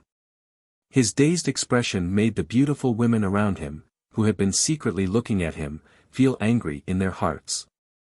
"Xia Yu, that B***tch is really shameless." Then these beauties also took action one after another. When they passed by Li Yundong's seat, they handed him small notes one by one. To watch the net. 7 KOM. Literature. The male staff in the office were so jealous that their eyes turned red. They were not in the mood to work at all, and those who were relatively ordinary couldn't help but sigh faintly, feeling a little sorry for themselves. Once, Yin Mengfan, who accidentally passed by the door of the big office, saw this scene and suddenly felt a headache coming on. Are these guys all infatuated? How can the company work like this? Yin Mengfan knocked on the door of the big office, coughed dryly, and said, "Li Yundong, come with me." Li Yundong felt as if he had been granted amnesty and hurriedly followed Yin Mengfan into her office. Some of the beautiful women in the office who had not handed over the small notes resentfully crumpled the notes into a ball and threw them into the garbage basket. They, who had been wary of each other, looked at each other and couldn't help but share a common enemy. Nu is also in heat. Alas, these days, no matter how handsome a man is, he can't escape the fate of being kept by a rich woman. Save it, sisters. These days, the poor are independent, and the rich are the mistresses of the world. A beautiful woman said loudly in a strange tone. Suddenly, there was a burst of laughter in the office. Although Yin Mengfan's office was soundproof, she could still hear the laughter. She shook her head secretly, rubbed her temples helplessly, and said to Li Yundong, "Sit down." After a day of torment, Li Yundong was a little numb. He sat down, looked down, and adopted a non-violent and non-cooperative posture to deal with all kinds of strange gazes. Yin Mengfan saw that Li Yundong was sitting there like an old monk in meditation, as if he didn't notice that such a lively beauty like her was standing beside him. So much so that a woman like her, who had never been interested in men, couldn't help but feel a little angry. Does this guy think I don't exist? She thought. Well, I'll see how long you can sit there. Meng Fan lost her temper. After asking Li Yundong to sit down, she didn't say a word to him, nor did she look at him again. Li Yundong was also happy to be quiet. He didn't have to worry about being looked at like an animal in the office, and he didn't have to worry about being suddenly disturbed, so he sat cross-legged alone, closed his eyes slightly, and closed his eyes to practice qi. At this time, Li Yundong had completed the cultivation of the third level of spirit concentration.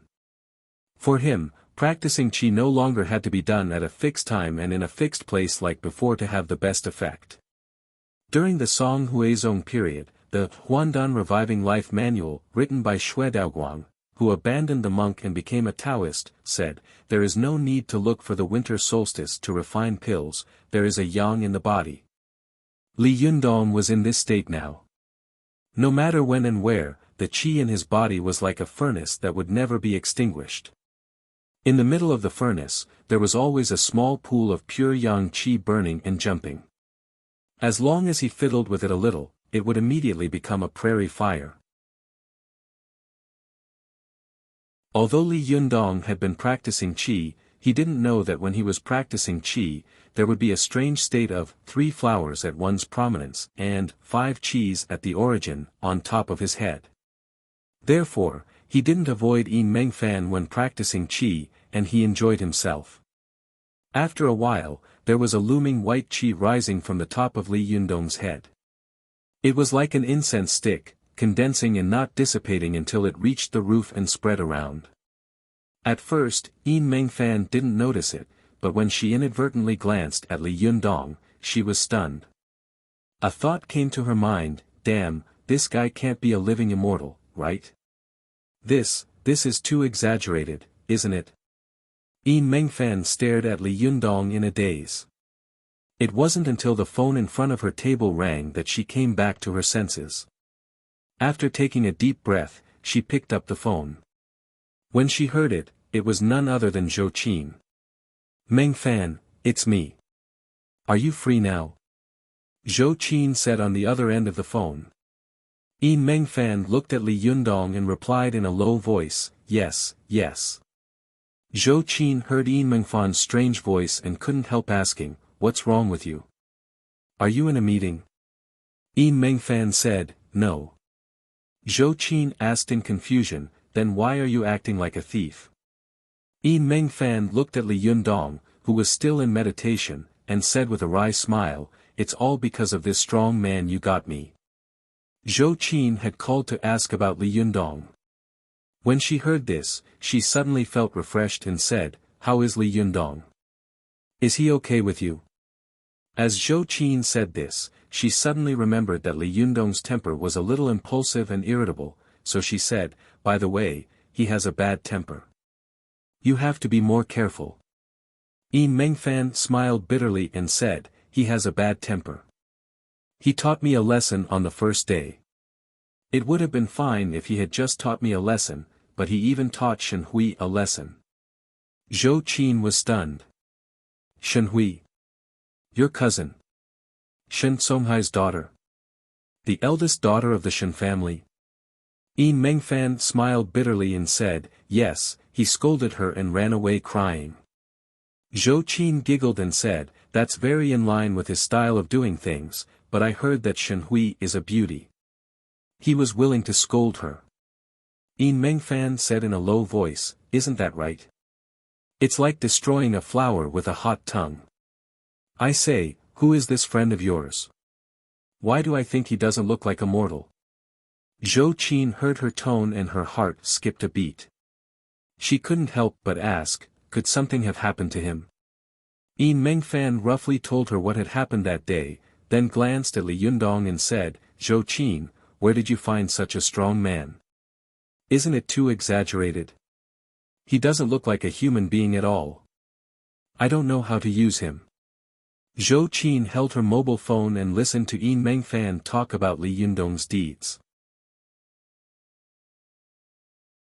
She smiled slightly, and the smile at the corner of her mouth was full of satisfaction and joy.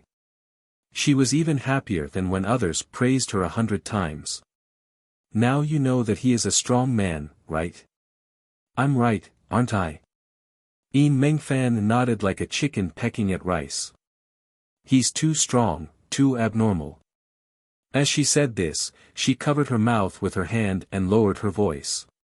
He's sitting cross-legged in my office right now, practicing like a Taoist monk. There's also white gas coming out of his head. Damn, he's really like a living immortal. This is the first time I've seen such a person in my life. Zhou Qin was stunned, and the expression on her face changed. She suddenly remembered all kinds of incredible actions that Li Yundong had shown before, and a thought that even she herself could not believe flashed through her mind. Could Li Yundong really be an immortal? Are there really immortals in this world? Happy reading. OM/.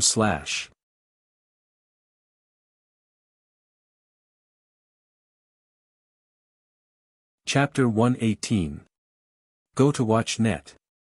Seeing that Zhou Qin had not spoken for a long time, Yin Mengfan whispered a few times. Only then did Zhou Qin react. Go to watch net. Yin Mengfan muttered to herself, Zhou Qin has never called me before because of a boy, let alone become distracted because of a boy. Is she really attracted to this boy? Hey, Zhou Qin, let me tell you, your friend has become a popular young man in my company. Today, there were more than 20 women in my company who gave him small notes and wanted to sleep with him. There were even more women on the other floors who heard about him and came up to see him. You have to keep an eye on him. Otherwise, he will become someone else's boyfriend in the blink of an eye. Yin Mengfan said tentatively in a low voice. Zhou Qin smiled bitterly. He is already someone else's boyfriend. Yin Mengfan shouted in surprise, no way. Her voice was a little louder, and Li Yundong immediately woke up. As soon as he opened his eyes, there seemed to be 2 rays of divine light shooting out of them, which made Yin Mengfan's eyes hurt. She subconsciously closed her eyes, rubbed them with her hands, and whispered to the phone, he's awake. I'll tell you later. Yin Mengfan hung up the phone. When she looked at Li Yundong, she smiled unnaturally, as if the boy in front of her was the boss of this place and she was a little girl who had just left college. Damn it, why is it the other way around? Yin Mengfan secretly despised herself in her heart, but she wanted to say something, but she didn't know what to say. Fortunately, she glanced at the time and found that it was already 5:30. Yin Mengfan felt as if she had been granted amnesty and immediately laughed. It's time to get off work. How do you feel today? After Li Yundong finished practicing qi, he only felt refreshed. The depressed feeling of being watched in the office had disappeared without a trace. He smiled slightly and said, not bad, except that it was a little thrilling. Yin Mengfan felt that the boy in front of her was frighteningly strong, and she was at a loss. The smile on her face seemed to be covered with a layer of paste. It was dry and unnatural. Well, remember to come to work at 9 o'clock tomorrow. Li Yundong stood up and walked to the door. Then, he turned around. What exactly am I supposed to do tomorrow? Yin Mengfan suddenly had a headache again. She unconsciously pressed her forehead and pondered for a while. Then, she said, by the way, follow President Chow tomorrow. She needs to help you deal with something. Watch net. Li Yundong asked in confusion, isn't President Chow on the 9th floor? Isn't she the boss of a film company? Yin Mengfan explained, our company has some cooperation with her company, so it's normal to have some personnel arrangements. Li Yundong asked again, what can I do for President Chow? Yin Mengfan smiled and said, then you have to ask her. Li Yundong nodded and turned to leave. He walked to the elevator on the stairs and happened to see a group of white-collar women swiping their cards to get off work in groups. These white-collar women had been chattering and laughing, but when they saw Li Yundong, they suddenly stopped talking. Some quietly smoothed their hair, revealing their most beautiful cheeks. Some secretly took out their makeup boxes to touch up their makeup and quickly touched up their makeup. There were also some who stuck out their chests and sucked in their bellies, looking like reserved ladies. Li Yundong laughed in his heart when he saw this. When he walked into the elevator, these women also swarmed in. Behind him, a man who wanted to come in shouted, "Hey, wait a minute." The beauty near the door pressed the button to close the door without hesitation, then shouted outside, "Wait for the next one." The man watched as the elevator door slowly closed. A man rushed over and put his hand into the crack of the elevator, stopping it by a hair's breadth. The elevator slowly opened again. The woman standing at the door stared at the man with her hands on her hips. "I told you to wait for the next one. Didn't you see that this place is full?" The man glanced into the elevator and said with an apologetic smile, "There's still room for a few people, isn't there?" The women in the elevator began to clamor, completely losing their previous reserved and ladylike demeanor. When you met a gangster, you retreated desperately. Now you're trying to squeeze forward. Are you still a man? Get out of here and wait for the next one. It was really scary to see so many women cursing in the street.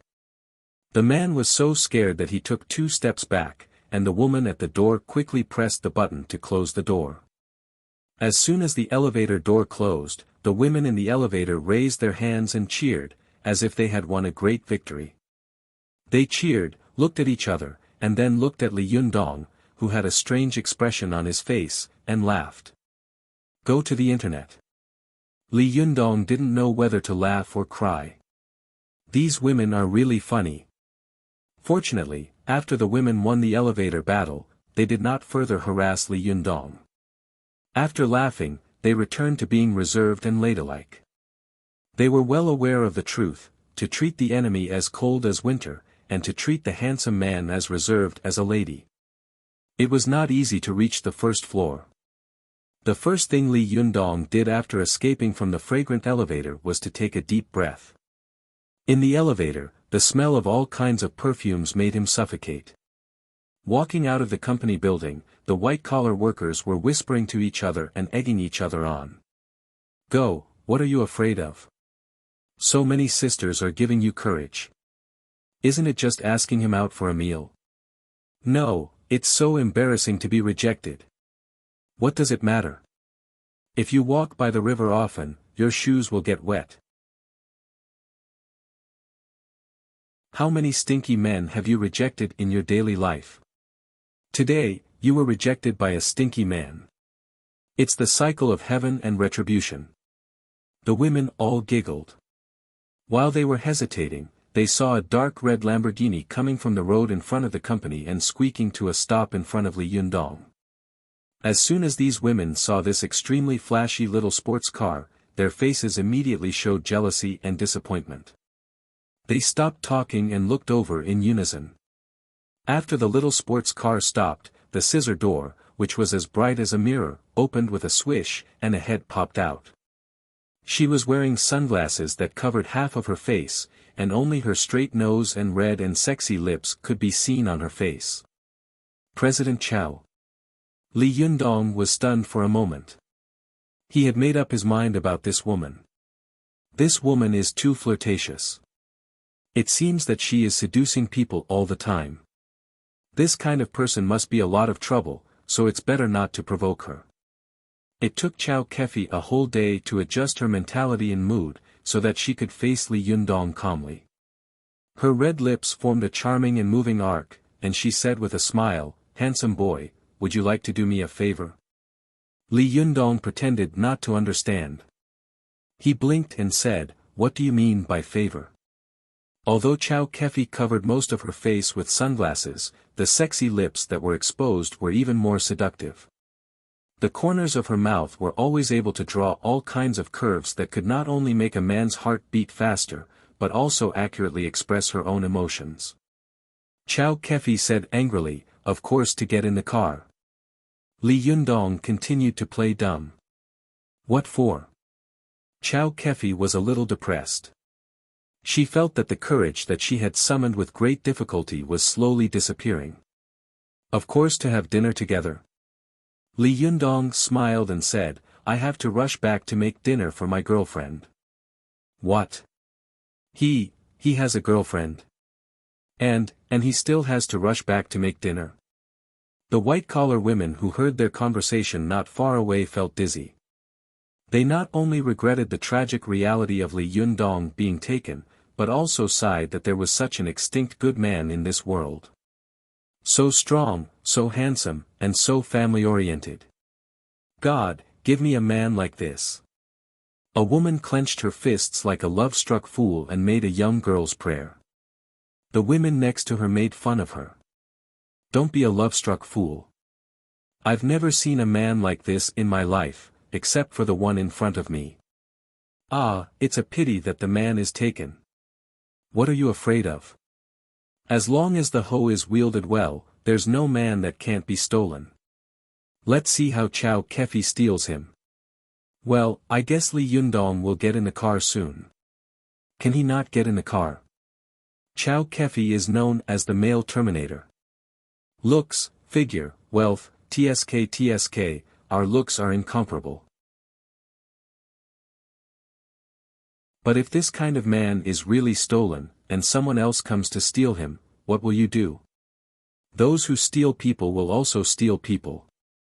Yes, if they really steal him, would you still dare to keep him? The women looked at each other for a moment, and the atmosphere was cold. A woman came out to smooth things over. Hey, let's watch the show. Then, the women turned their gazes to Li Yundong and Chow Kefi. Surprised, Chow Kefi pulled down her sunglasses and stared at Li Yundong with wide eyes. You have a girlfriend? She asked. Li Yundong couldn't help but smile at the thought of Su Chan being all alone at home. His eyes were filled with happiness. Yeah. Chow Kefi couldn't help but ask, she must be very beautiful. Li Yundong was generous with his compliments. Yes, in my eyes, she is the most beautiful girl in the world. Chow Kefi couldn't help but say sourly, beauty is in the eye of the beholder. Li Yundong smiled. Chow Kefi, if there's nothing else, I'll be leaving first. Oh, right. You asked me to help you move your things this morning, but I forgot. I'll help you move them tomorrow, okay? Chow Kefi was in a daze. She didn't hear the rest of Li Yundong's words clearly. Her mind was filled with one sentence, he rejected me. He rejected me. He actually rejected me. Chow Kefi sat in her seat and stared blankly at Li Yundong's receding figure. For a moment, her eyes were fixed on Li Yundong. The women nearby also sucked in a breath of cold air. They were all dumbfounded and cried out involuntarily, it can't be, right? Chow Kefi was rejected. No way. Chow Kefi, known as the public enemy of all women and a killer of men, was rejected. That handsome guy is so cool and awesome, isn't he? A Lamborghini and a beautiful woman. How could he reject all of that? A beautiful woman and a beautiful car. That's too much. He can't be gay, can he? No way. Didn't he say he had a girlfriend? Li Yundong had no idea that his actions today were even more shocking than his heroic rescue earlier in the day. In just a short while, the entire building had heard about it. Not all of the office workers were interested in Li Yundong's heroic deeds, but they were all very interested in the fact that Li Yundong had rejected Chow Kefi in public. Chow Kefi sat in the sports car as if she had been petrified. She bit her lip hard, and her heart was filled with unwillingness and anger. Can he be so arrogant after saving someone? It was not until Li Yundong's back disappeared from her sight that Chow Kefi came to her senses. She gritted her teeth and thought to herself, Li Yundong, I want to see if you are really determined or playing hard to get. She stepped on the accelerator, and the handsome and beautiful Lamborghini spewed out a burst of exhaust and roared away. Happy reading. OM/.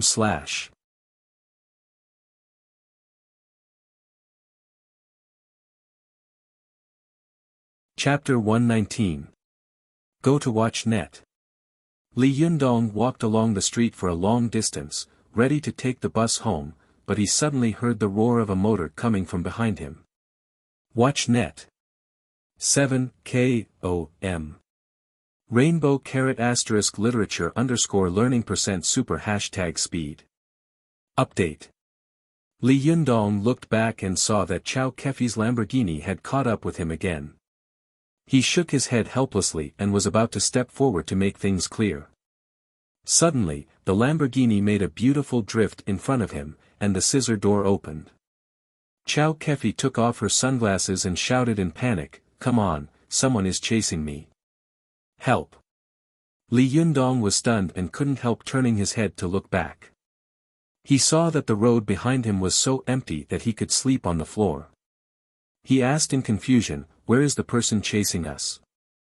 Chow Kefi bit her lip and said anxiously, "Do you want to watch him die?" Well, this was a really big accusation.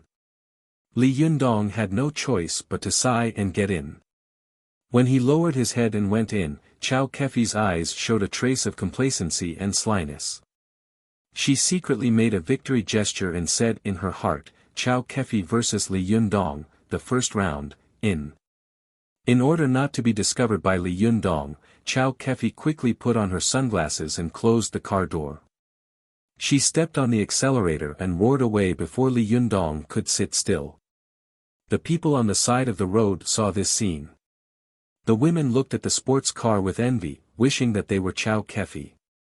The men looked at Li Yundong, who got on the sports car with envy, wishing that they were Li Yundong. Because Chow Kefi was driving very fast, Li Yundong was swaying in his seat. He looked at the cars that were overtaken one by one and couldn't help shouting, "Hey, are you playing with the initial D? It's rush hour right now. If you want to race, go to another time." Behind the sunglasses, Chow Kefi glanced at Li Yundong, who was in a sorry state. She couldn't help laughing and saying, "I thought you would always be so calm." Li Yundong sat up gloomily and sighed. "Mr. Chow, you're the president of a film company. You don't have to fight with a student like me, do you?" Surprised, Chow Kefi turned to look at him. "You're still a student." Li Yundong's mind had already flown home. He said casually, "Yes." Chow Kefi asked, "Where are you from?" "Tiannan University," Li Yundong said. Chow Kefi laughed. "Ah, I forgot that you and Zhou Qin are in the same school." Li Yundong asked curiously, "You also know Zhou Qin?" "Heh, of course. Since ancient times, officials and businessmen have always been one family. If businessmen don't know which officials are in charge of their heads, then we should hurry back home and sell sweet potatoes." Chow Kefi said leisurely, as if hinting at something, "In China, you can't survive without a background. Watch net. Net. Super _ speed. More. New." After that, Chow Kefi secretly observed Li Yundong's expression. Li Yundong's face did not change, as if there were no ripples. What the hell? How can he be so shrewd at such a young age? Chow Kefi muttered to herself. But she didn't know that Li Yundong was actually a person who had no shrewdness at all. He had only been with her for a long time, and gradually been infected by her innocence and brilliance. That was why he still maintained a pure and innocent heart. The wall was 1,000 feet high, and it was hard to have no desires. If a person had no desires, he would appear to be arrogant, causing others to be unable to see through him or guess him, causing them to feel reverence in their hearts. "I don't believe that you don't have anything to ask of me." Chow Kefi thought like a child in a fit of pique. She was looking at Li Yundong when he suddenly pointed to the front and shouted, "Watch out." Chow Kefi was startled. She looked forward and saw an Audi driving towards her. Chow Kefi jerked the steering wheel, and the small sports car narrowly missed the Audi with a screech. Fortunately, Li Yundong had grabbed the handrail of the door at the beginning, otherwise he would have fallen and rolled around again. After the two cars passed by each other, Li Yundong looked at Chow Kefi in shock. Miss Chow, please watch the road, okay? Chow Kefi's cheeks turned red, and she finally slowed down the car. She obediently began to move slowly along with the traffic. Li Yundong unfastened his seatbelt with lingering fear. He grabbed the handrail with his hand, and his eyes were wide open, as if he was facing a formidable enemy. Chow Kefi looked at him and laughed. Are you that nervous? I'll drive slower. Li Yundong looked helpless. How can I not be nervous? If I die in a car accident, it will be too tragic. Li Yundong now had one foot in the door of cultivation. Once he completed the Zhuji phase, his future achievements would be limitless. But if he died in a car accident, there was absolutely no one in the world more wrong than him. I'm very good at driving. Chow Kefi said angrily. Li Yundong laughed.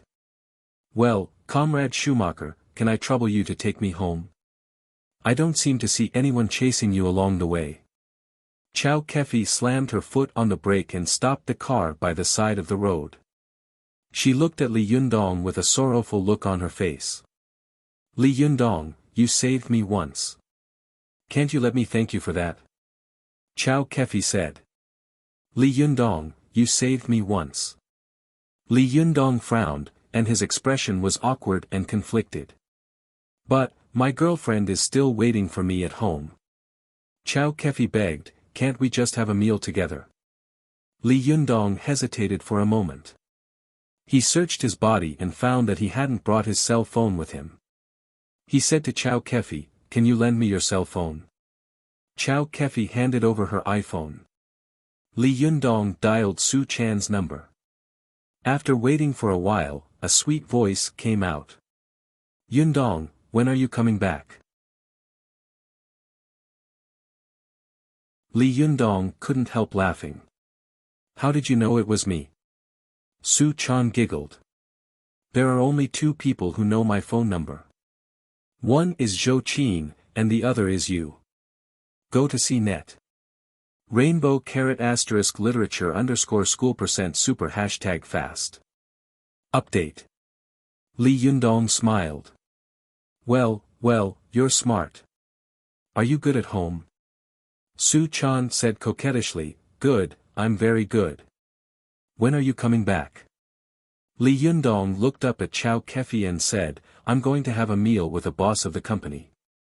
I'll be back in a while, okay? Su Chan's voice was filled with indescribable disappointment, but she still said obediently, oh, okay. Come back soon. I'll wait for you. Li Yundong smiled and said goodbye to Su Chan, then handed the phone back to Chow Kefi. Chow Kefi suddenly felt sour in her heart. She was fighting with a little girl for a man. What was going on? But on second thought, Chow Kefi gritted her teeth, put the phone away, and started the car. In her mind, she thought, no matter what, Chow Kefi versus Li Yundong, round 2, in. Chow Kefi drove to the west of the city. Li Yundong found that the left and right sides were mostly bars, saunas, and luxury hotels. He couldn't help but be stunned. He asked, where is this? Chow Kefi got out of the car, took off her sunglasses, and said with a sly smile, Su Onlu, you've never been here before. Li Yundong's expression suddenly became very strange. He said, is this the legendary red light district of Tiannan City? Chow Kefi laughed. Look at you. You're so nervous. Don't worry, there's a very good restaurant here. I'll take you there. Li Yundong was surprised. There's a restaurant here. Chow Kefi smiled. You'll know when you go in. Li Yundong laughed. It's not a Western restaurant, is it? Chow Kefi looked at him in surprise. How did you know? Li Yundong shrugged. You high-class beauties like to go to Western restaurants, and so does Zhou Qin. But I don't know how high-class a Western restaurant is. Chow Kefi rolled her eyes and said with a smile, well, let's not go to a Western restaurant. I know a good Sichuan restaurant here. Let's go eat together. You can take spicy food, right? Li Yundong made up his mind. Since he was already here, he might as well take things as they came. He smiled. How do you write the word spicy? Chow Kefi giggled. Well, let's eat to our heart's content today. Chow Kefi led Li Yundong from the parking lot to a Sichuan restaurant called Sichuan Cuisine. She ordered a relatively quiet table by the window. She rested her chin on her hands and carefully looked at Li Yundong, who was looking at the menu. It was around 6 o'clock in the evening. The sky was still bright, and there was a red sunset hanging in the distance. The red light of the sunset just happened to shine on Li Yundong's cheeks, making him look like a young man with an indescribable aura.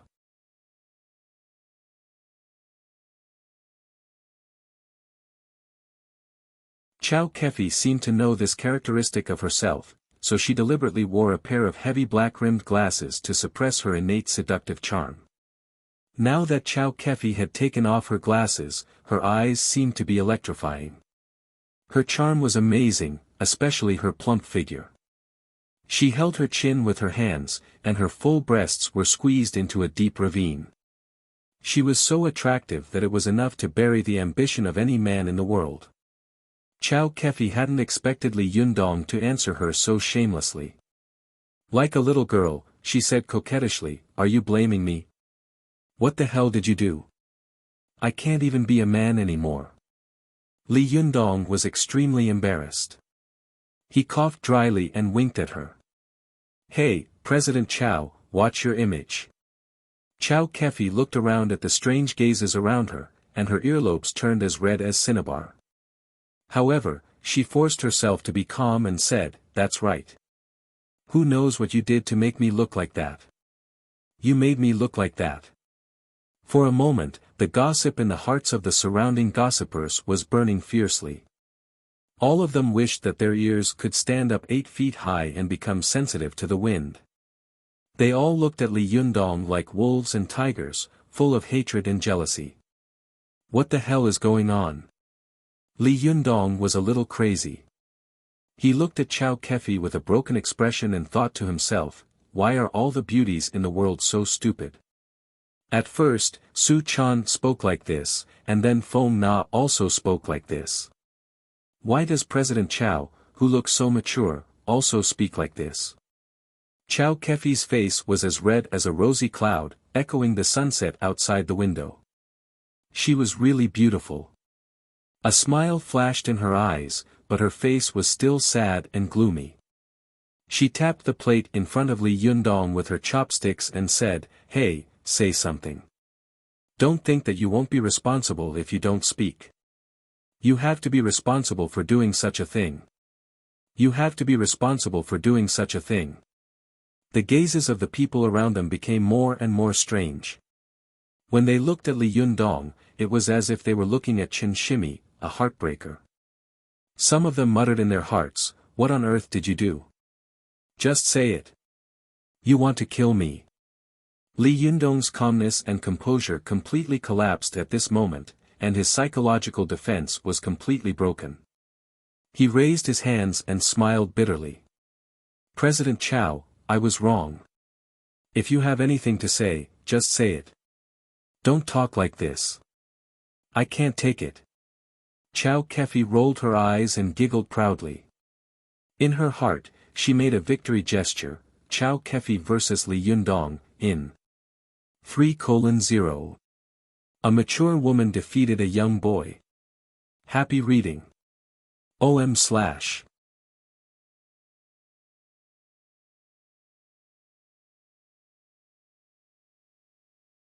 Chapter 120. Go to watch net. Chow Kefi's mind was now filled with thoughts of ways to spend time with this handsome and cute little boy in front of her. She really wanted to know what it would feel like to have sex with this boy who could make her cry just by caressing the top of her head. Although Li Yundong expressed defeat, this boy was still very cunning and refused to respond to her very provocative words directly. Go to watch net. Literature. When the food was served, Chow Kefi's heart skipped a beat. She called the waiter and ordered 2 bottles of Wulianye without asking if Li Yundong wanted them. Li Yundong stared blankly and said, 2 bottles of Wulianye. Your drinking capacity is too scary, isn't it? Chow Kefi glanced at Li Yundong and said, of course it's the 2 of us. Li Yundong smiled bitterly and said, I can't drink. Chow Kefi crossed her hands on the table and rested her chin on the back of her hand. She leaned forward slightly and said with a smile, how can a man not drink?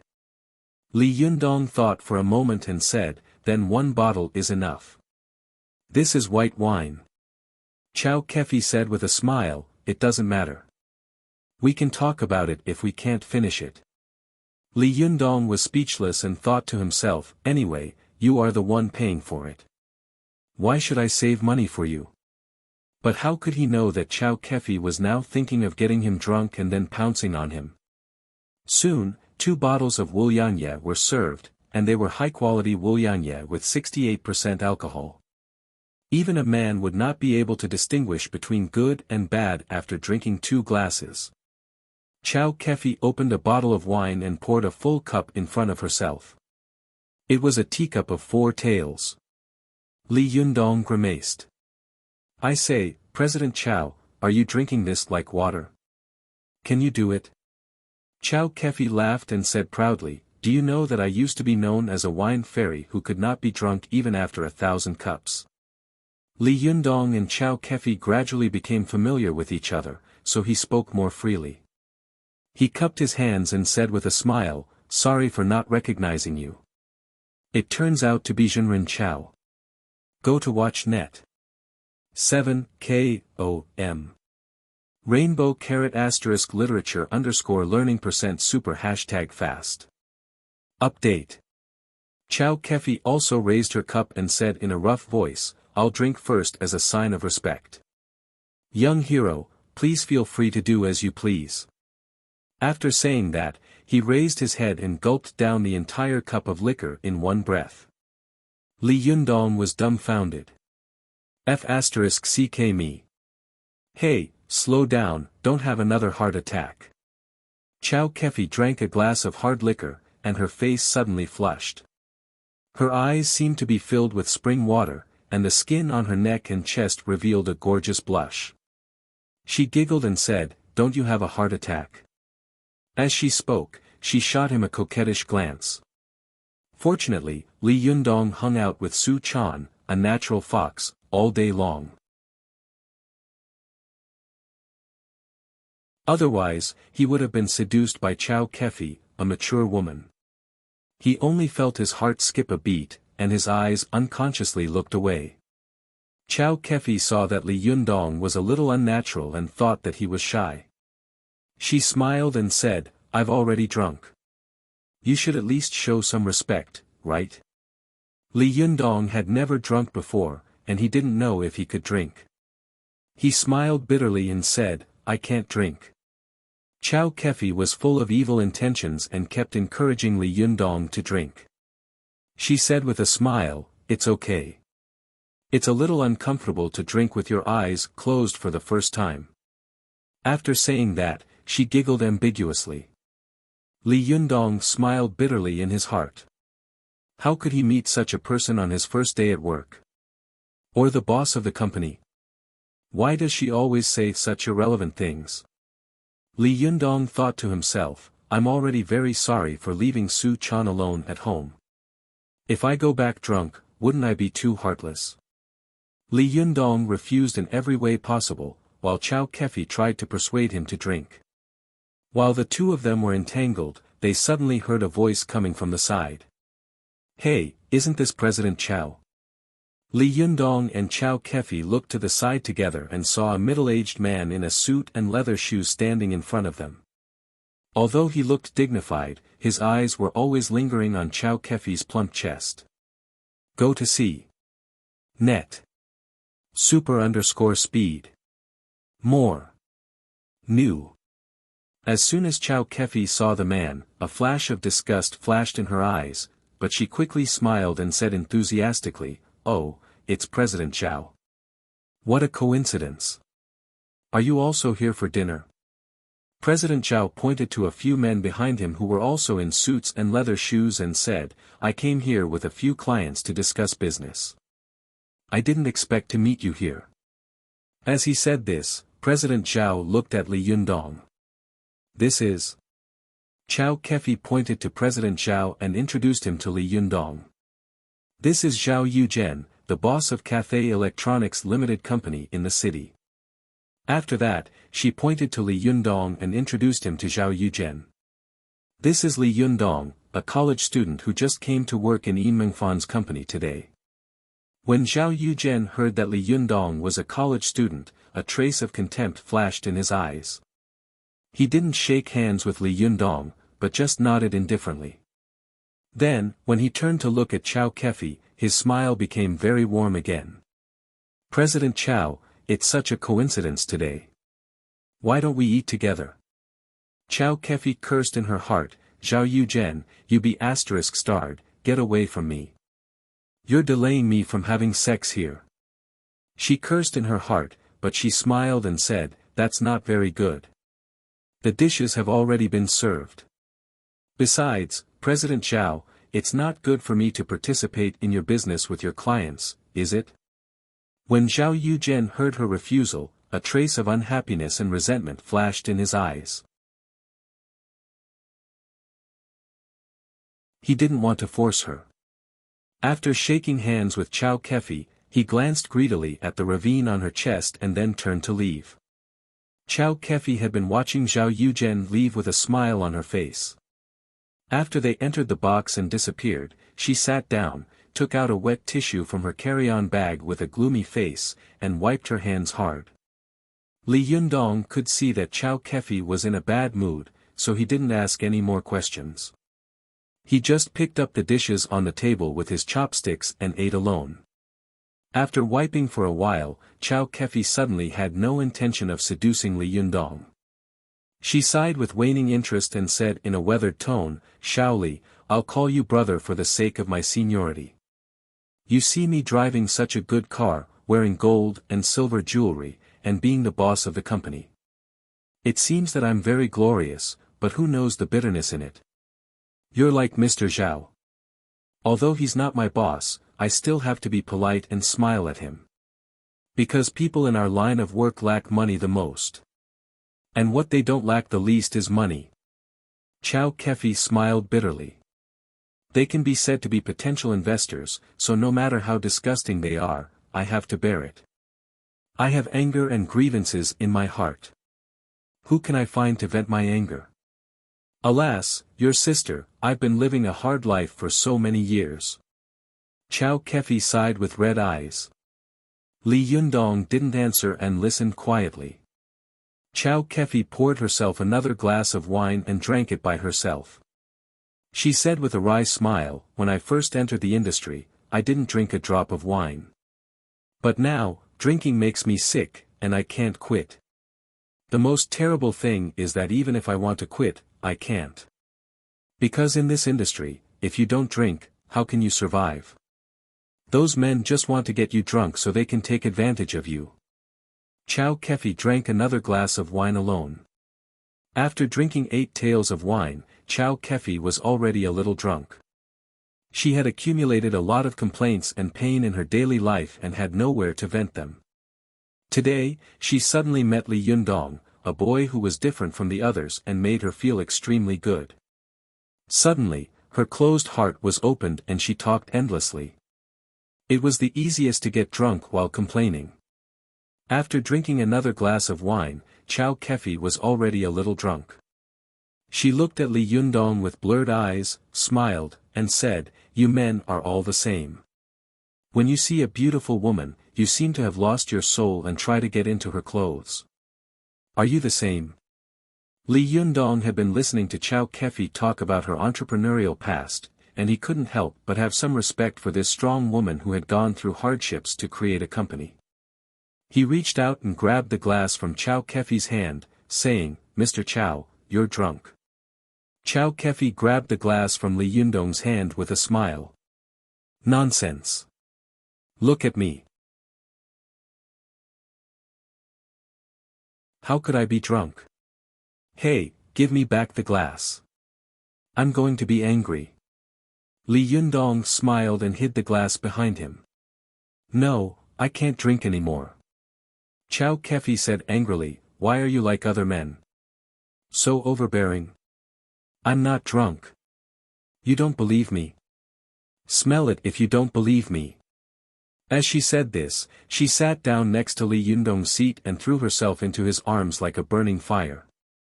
Li Yundong was startled and reached out to push Chow Kefi away. But when he reached out and pushed, he just pushed the fat and plump part of Chow Kefi's chest.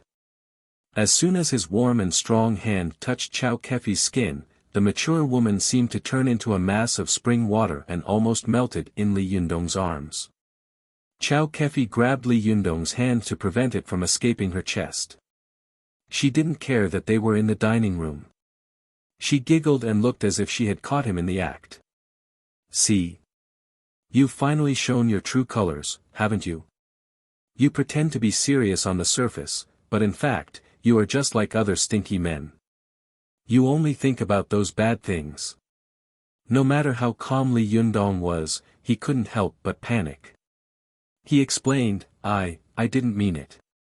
Chow Kefi smiled drunkenly and said, don't explain. Although you are as lecherous as those stinky men, I don't like those stinky men. I like you. If you want to do bad things, I'll let you do it, okay? After saying that, she actually leaned her soft chest toward Li Yundong's hand. Happy reading. OM/.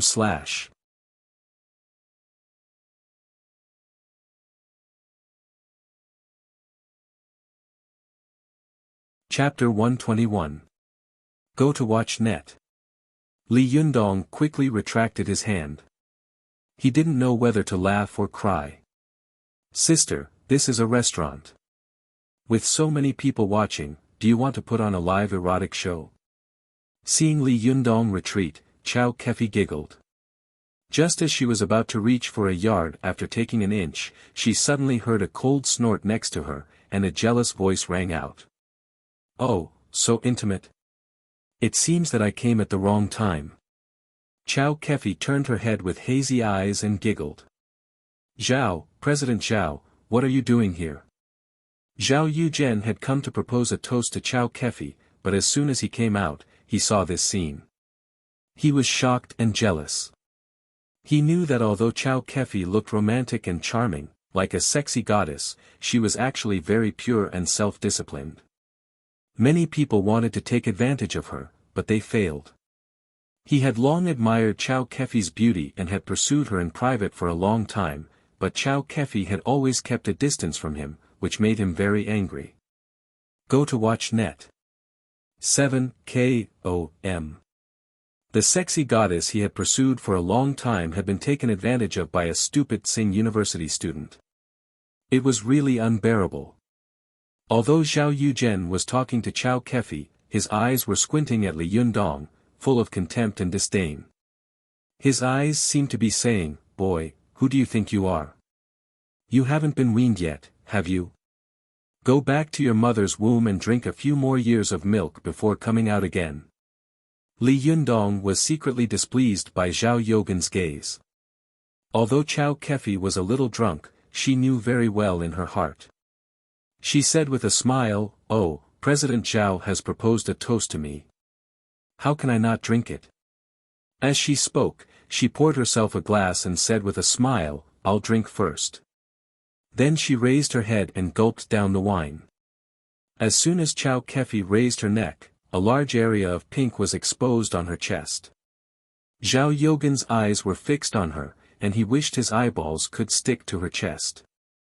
Li Yundong, who was standing to one side, couldn't stand it anymore. He coughed dryly. Only then did Zhao Yuzhen wake up. He glared at Li Yundong unhappily and then drank up the liquor in his hand. After saying some sour and polite words, he left Li Yundong's table and went into his own private room. Chow Kefi didn't sit down until he entered the private room. She burped and covered her mouth in pain. Her eyebrows were tightly knitted together. Seeing that she was in pain, Li Yundong reached out his hand and helped her massage her back.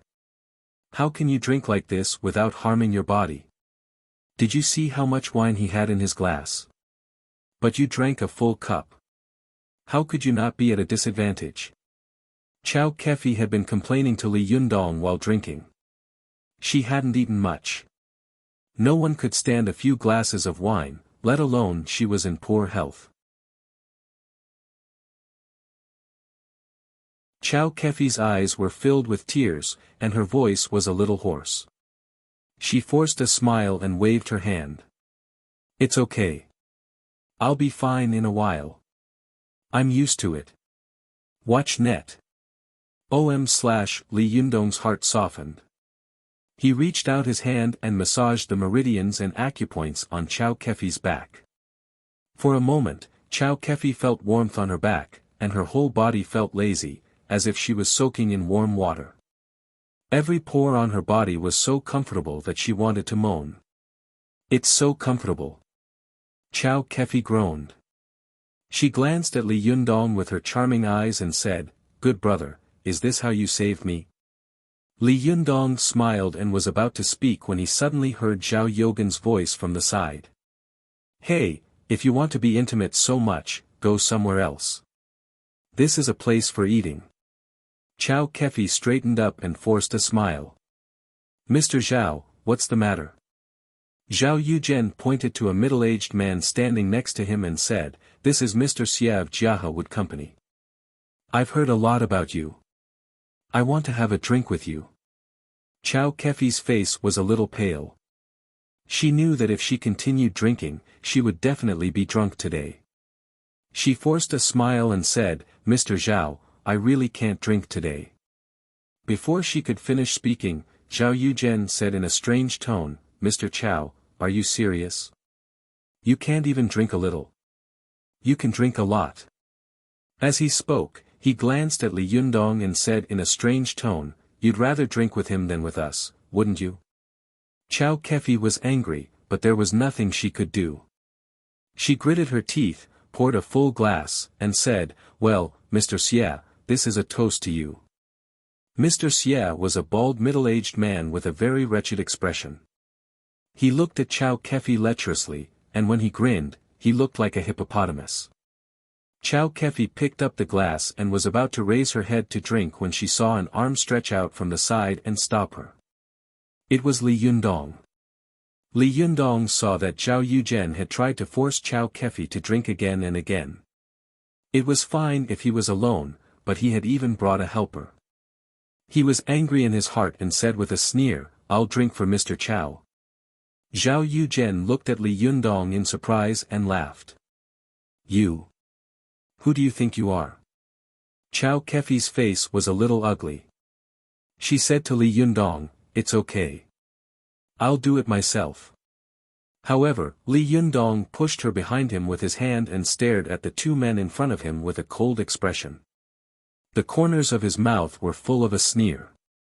He turned his head and said to Chow Kefi, "Mr. Chow, step back. I'll do it."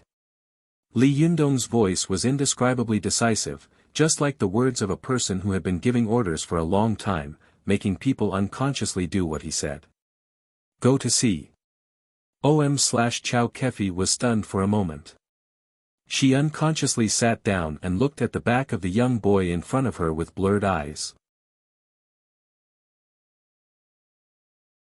He was not very tall, but his shoulders were broad, giving people a sense of responsibility and masculinity.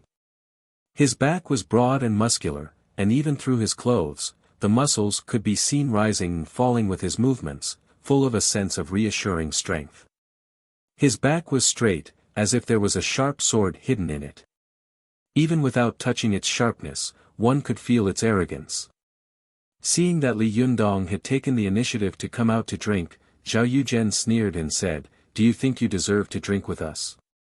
Li Yundong had always had a strong sense of justice and a chivalrous spirit in his heart. He couldn't bear to see others bully the weak. In addition, he was at the age where he was not afraid of anything, and he had also succeeded in chi refining. How could he be afraid of these middle-aged men in front of him? Li Yundong didn't hide his disgust and contempt in his eyes. He raised his chin and said provocatively, "What?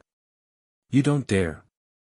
Li Yundong was young and handsome, with an outstanding temperament and heroic spirit. The pressure he brought to ordinary people was not comparable to that of a man like Zhao Yuzhen, who spent all his time under the bed and the wine table. As soon as Zhao Yuzhen heard Li Yundong's words, his face turned red. He said angrily, "I don't dare. I'm afraid that you will drink under the table and become a tortoise." Li Yundong had always been arrogant, but he was even more arrogant than others. He raised his eyebrows and pointed to his crotch with a sneer. "Well, if you can't drink, you can crawl here." This sentence was so shocking that it immediately attracted the attention of everyone in the restaurant. What is this? This is the humiliation of his crotch. For a man, is there any humiliation worse than the humiliation of his crotch? For a moment, Zhao Yuzhen was in a dilemma in front of everyone's eyes. His face alternated between blue and white. President Xie, who was beside him, also tried to persuade him, "Oh, you don't have to do this to drink." Zhao Yuzhen was really a little afraid that if he couldn't win against Li Yundong, he would really make a fool of himself. Hearing President Xie's words, he also wanted to take the opportunity to roll down the slope and get off the stage. However, Li Yundong had always been an unforgiving person. He was annoyed that the bald Mr. Xie was staring at Chao Kefi, so he pointed at Mr. Xie and started a war. "You can come at me too," he said. "If I can't drink, I'll crawl." "You can't drink." As he said this, he pointed to his crotch again. "Crawl here." What a bully. Chao Kefi pulled the corner of Li Yundong's clothes worriedly. "Hey, you don't have to do this, do you?" Li Yundong said without looking back, "Shut up and stay aside." Although his words were rude and overbearing, Chao Kefi obediently shut her mouth. Instead, there was a strange emotion rippling in her heart. Zhao Yuzhen and President Xie suddenly took a deep breath, and both of them looked angry. At this time, their companions in the private room heard the noise and came out. Seeing them coming over, Li Yundong thought that they had come to help, so he sneered and said, "More helpers? Well, let's do it together. The same rule. There are 5 of you. 5 of you can drink one of me. Are you afraid?" This sentence ignited the powder keg. President Zhao and the others were all angry. As the saying goes, alcohol makes a coward brave. They had all drunk a little, and they thought to themselves, 5 of us can't drink one of you. Then we can all go to hell. Zhao Yuzhen immediately slapped the table and said angrily, "Well, King bastard, you said it yourself. Don't regret it later." Li Yundong saw that his mouth was dirty, so he retorted rudely, "Who are you scolding, little bastard?" Zhao Yuzhen said angrily, "Little bastard scolded you."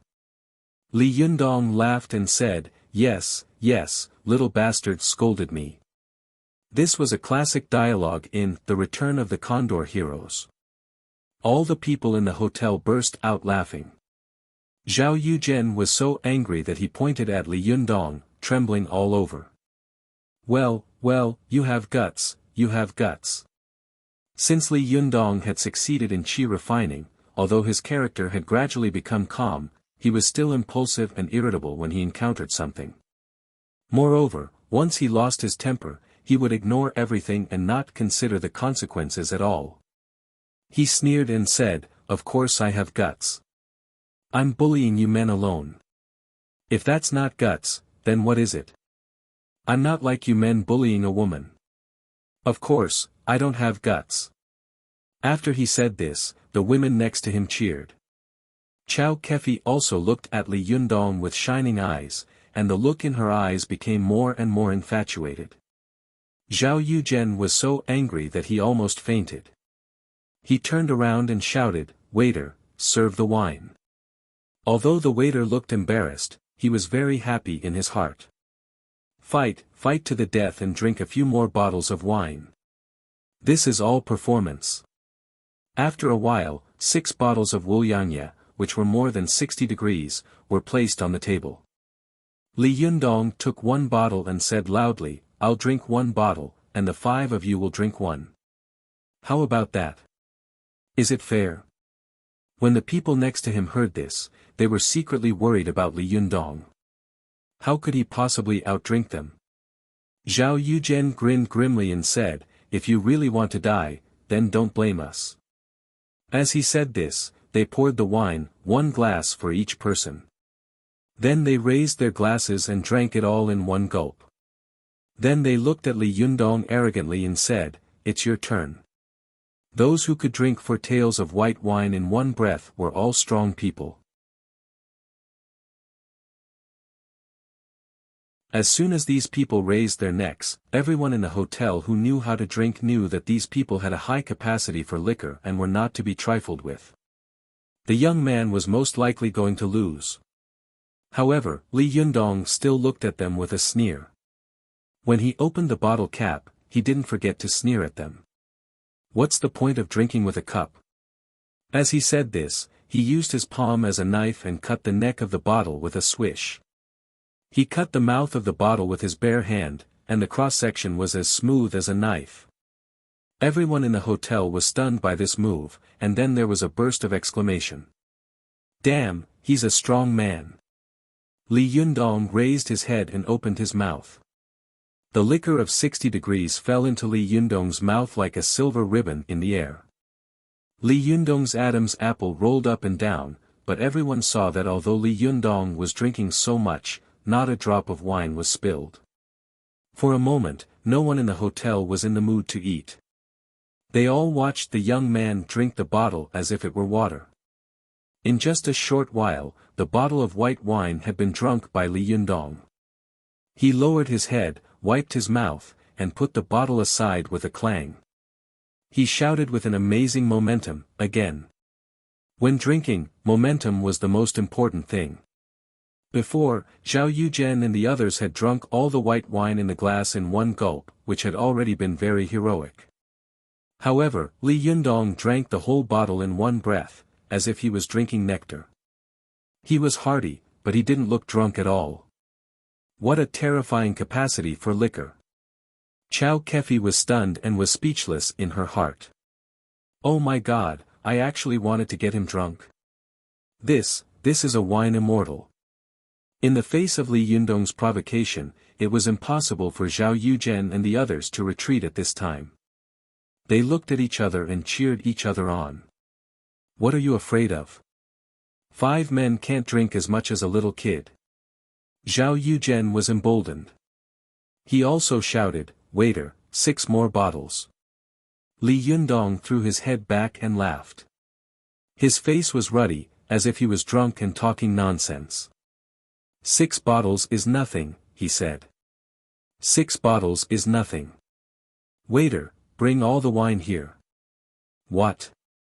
The crowd suddenly burst into an uproar. Is this guy crazy or stupid? Does he really think he is a wine immortal? Happy reading. OM/.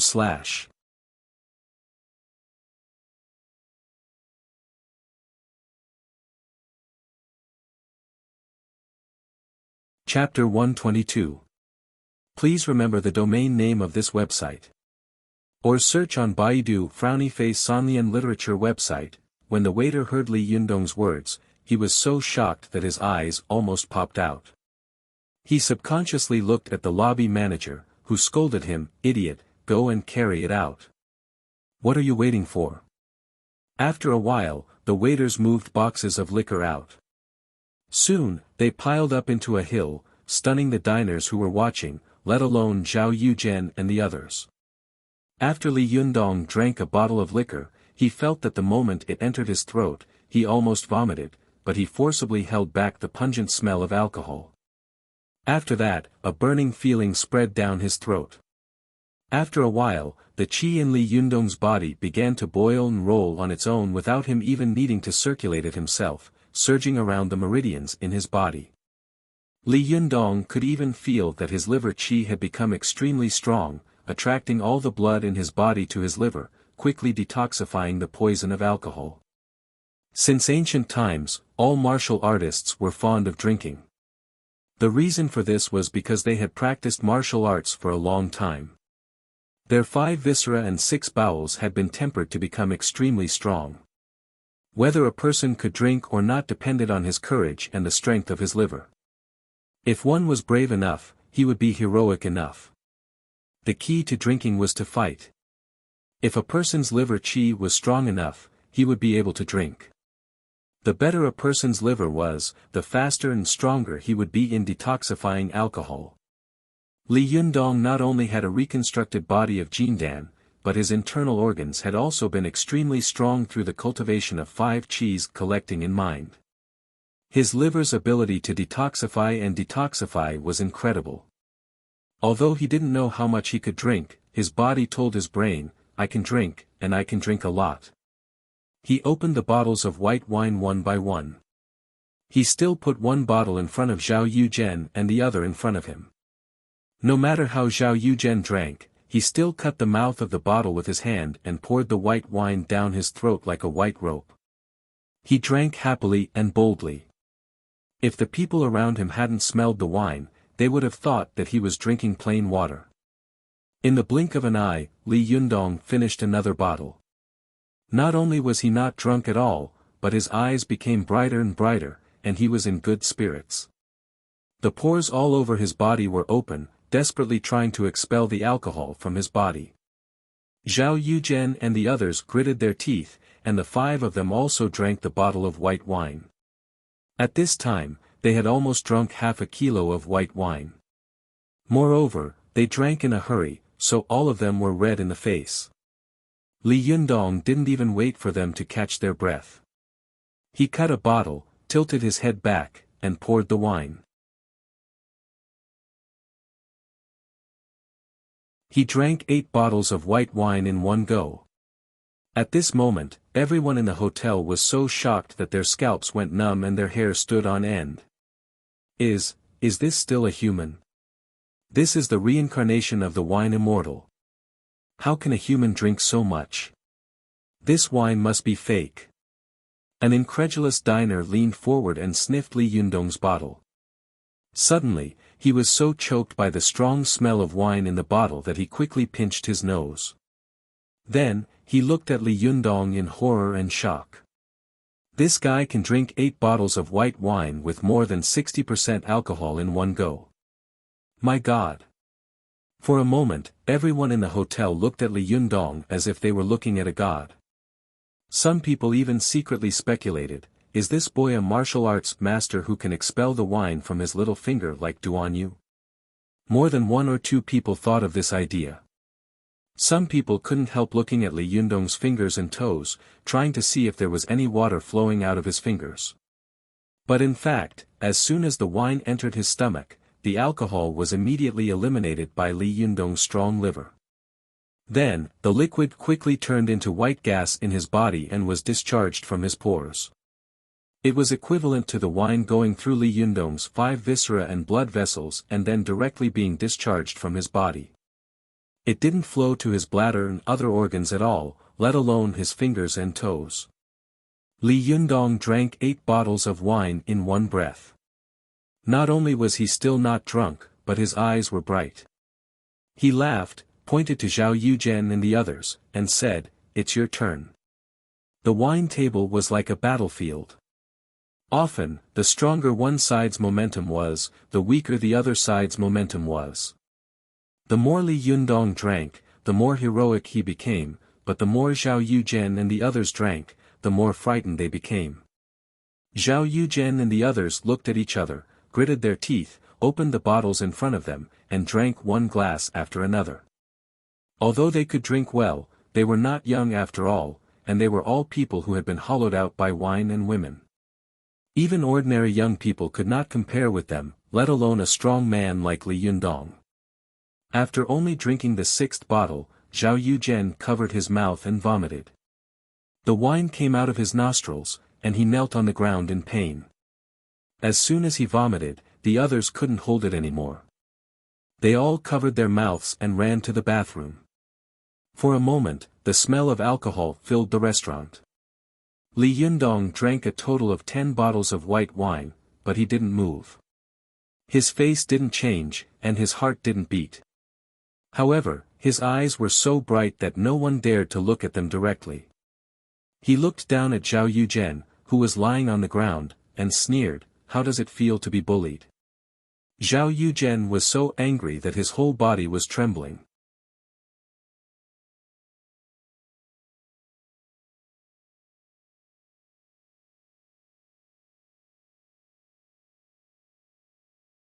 Chao Kefi's eyes were like silk, and she laughed in Li Yundong's ear and said, "Yes, you know fear now, don't you?" Li Yundong chuckled and said, "Then can I ask how high the salary is?" Chao Kefi giggled and said, "I won't tell you." Li Yundong looked resentful. "Humph, if you don't want to tell me, then don't tell me. I stood up for you for nothing today. You're so heartless." Chao Kefi giggled as if she were a child who had stolen someone else's toy. Her sister, who had been driving, glanced at Li Yundong out of the corner of her eye and muttered in her heart, "Could it be that I've met the legendary handsome guy who is being supported by a rich woman today?" After driving for about 20 minutes, Li Yundong arrived at the place where he lived.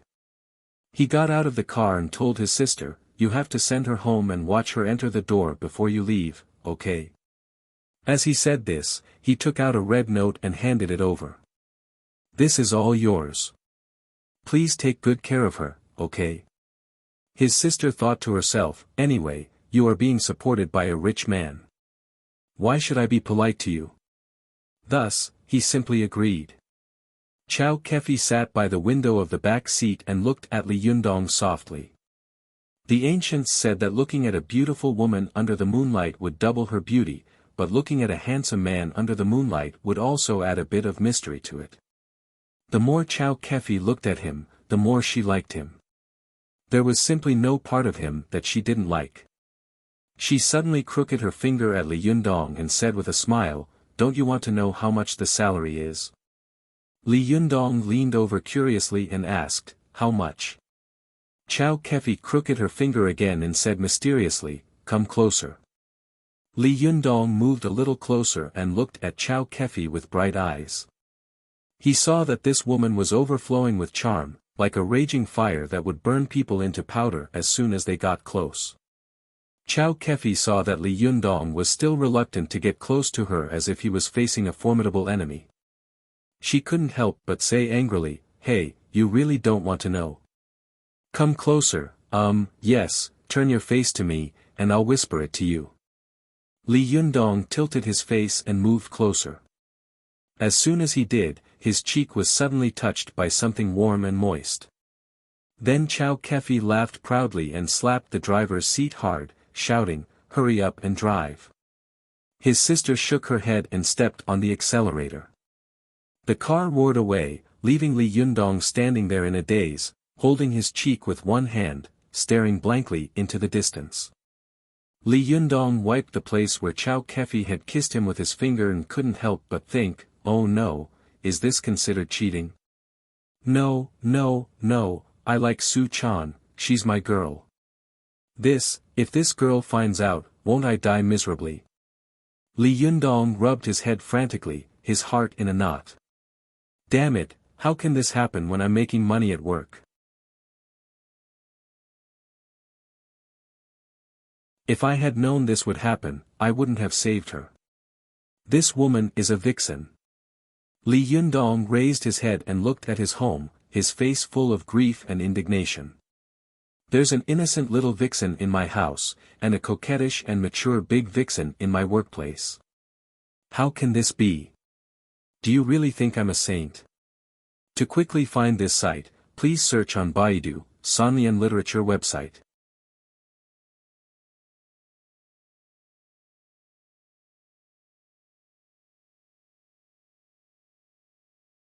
Chapter 123. Go to Watch Network. Li Yundong was sneakily kissed by Chao Kefi. Although it was not voluntary, that moment of skin contact made his heart skip a beat. This made Li Yundong feel very guilty.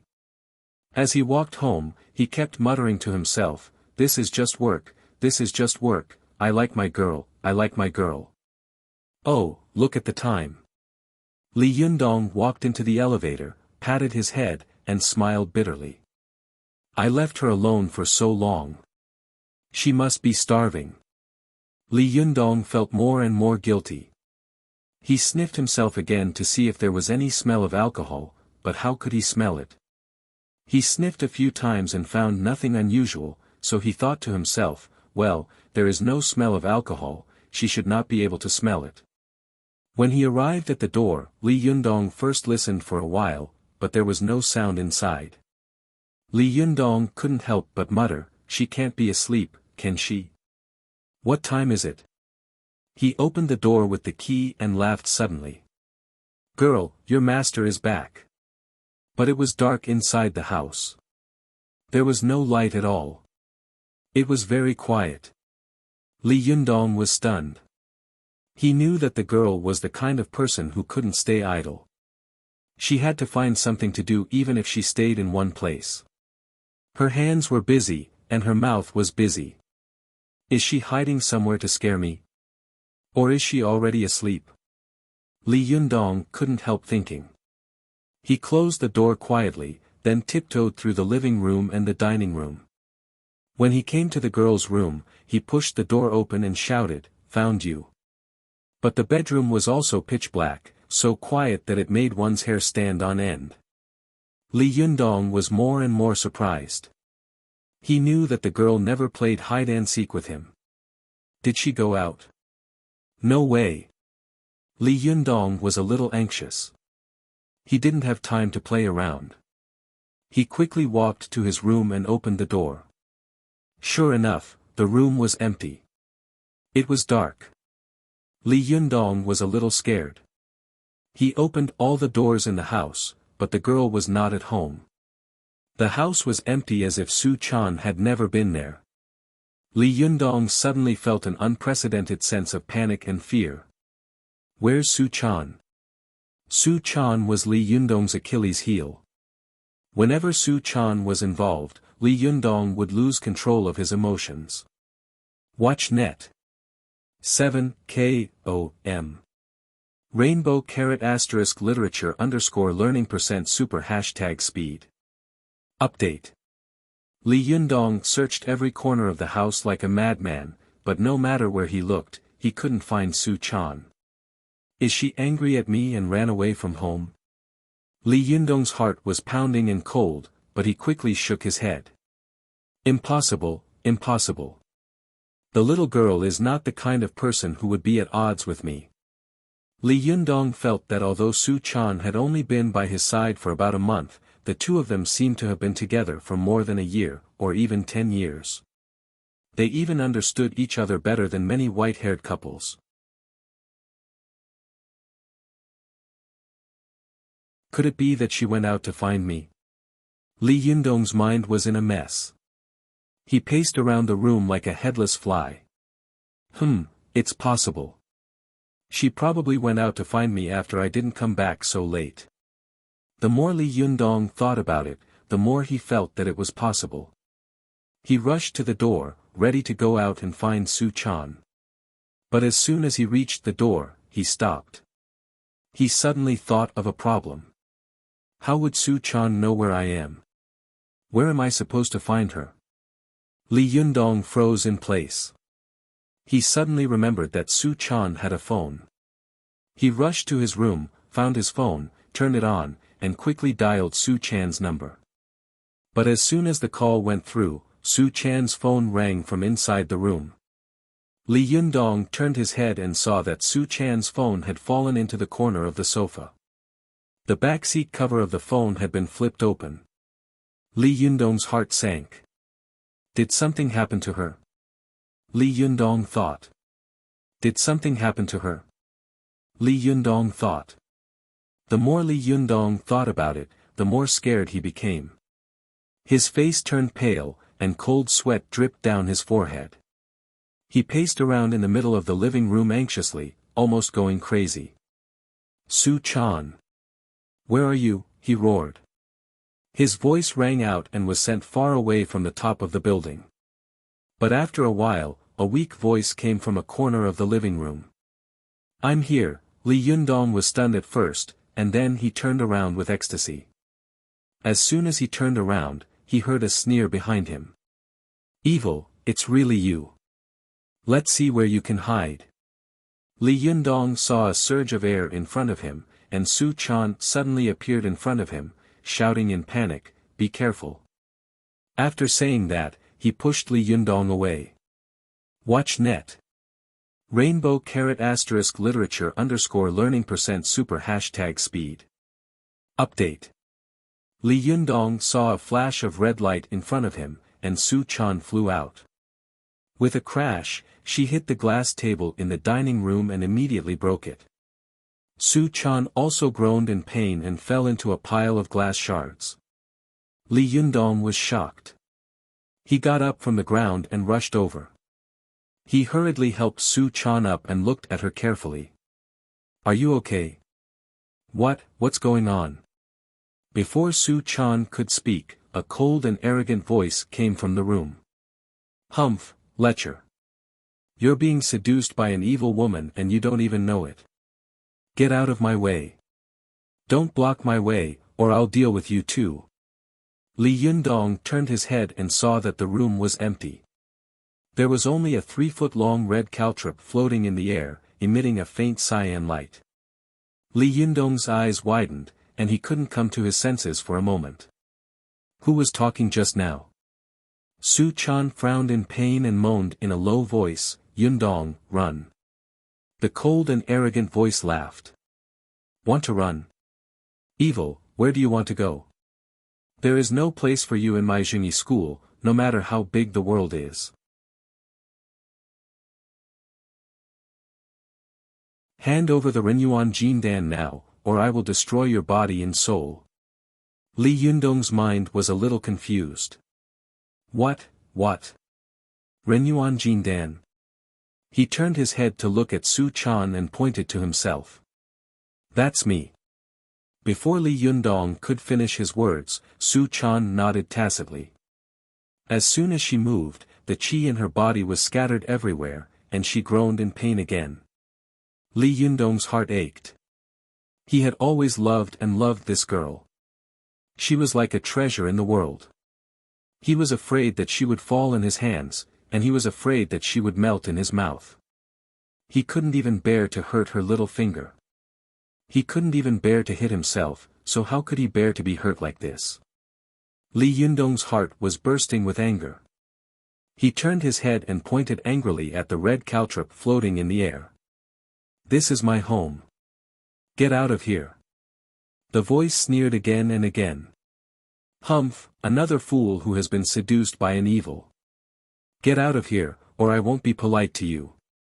Li Yundong also sneered and said, "I think you are the most evil here. I will count to 3. Get out of here, or I won't be polite to you." At this time, Ruan Hongling, who was controlling her own magical item at home, sneered. Her red lips opened and closed, and her voice naturally passed through the magical item to Li Yundong's room. It seemed that the red caltrop was speaking. "You really don't know the immensity of heaven and earth. A lecherous person like you, do you think that you can do whatever you want just because you have cultivated a little Tao?"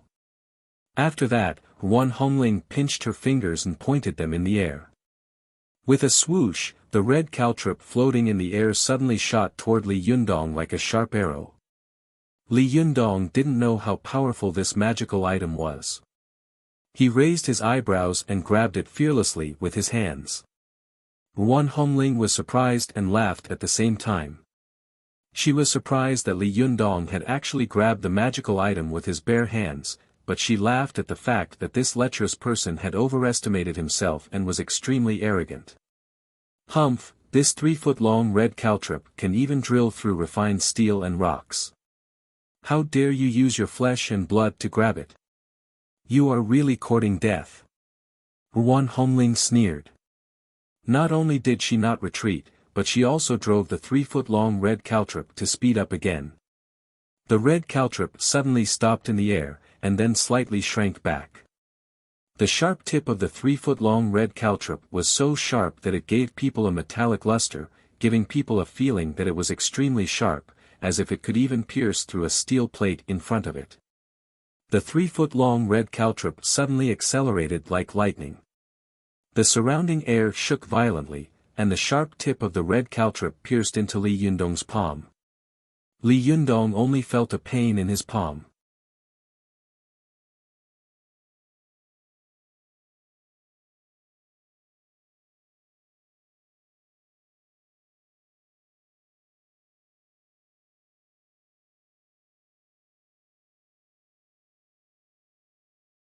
Chapter 124.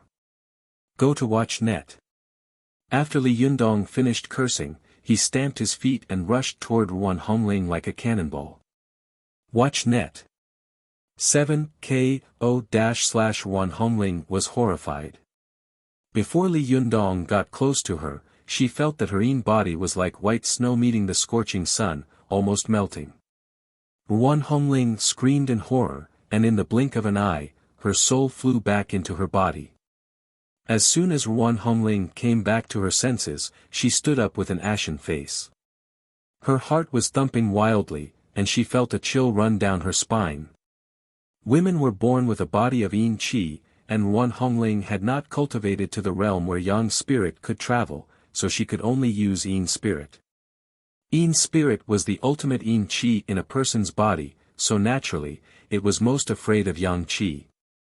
As for Li Yundong, not only was he a virgin, but he also had a powerful Jindan Yuanqi in his body. As soon as this powerful Yuanyang Qi approached, if Ruan Hongling ran a little slower, her soul would be evaporated by the powerful Yuanyang Qi emanating from Li Yundong's body. She would become a walking corpse. Ruan Hongling's magical item had been taken away by Li Yundong empty-handed.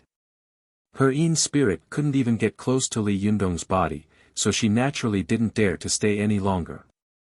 She looked angrily in the direction of Li Yundong's room, stamped her feet, and instantly turned into a blue light, disappearing from her room.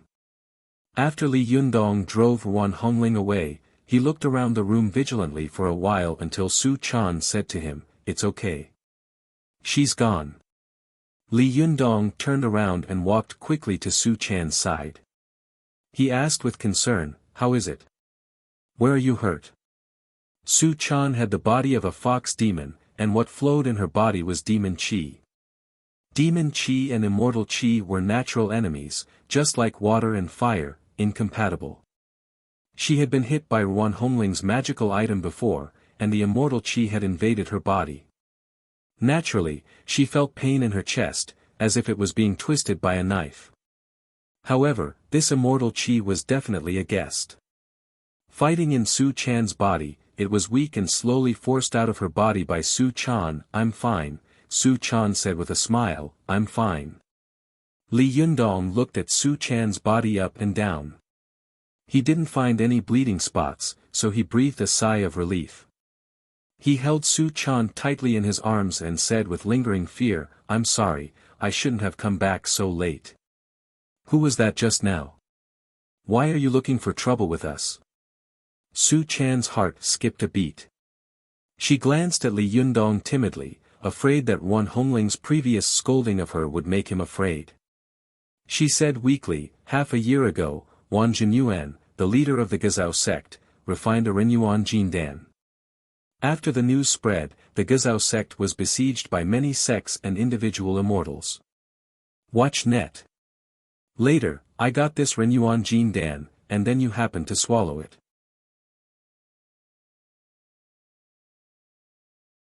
But those trackers don't know about it and have been searching for my whereabouts." Li Yundong understood a little. He remembered that Su Chan seemed to have mentioned these things to him at the beginning, but at that time, he had been entangled in the question of whether there were immortals in this world, and hadn't taken it to heart. Li Yundong asked again, "Who was that person just now? She looks a little familiar." Su Chan said, "It's the woman who knocked on the door last time. She said that she was Ruan Hongling, the 45th generation disciple of Zhenren Wang of the Shangqing sect of Mount Longhu." "Ah!" Li Yundong exclaimed. Then, he slapped his forehead in realization. I remember. It's her. She seems to live nearby. Li Yundong couldn't help but spit.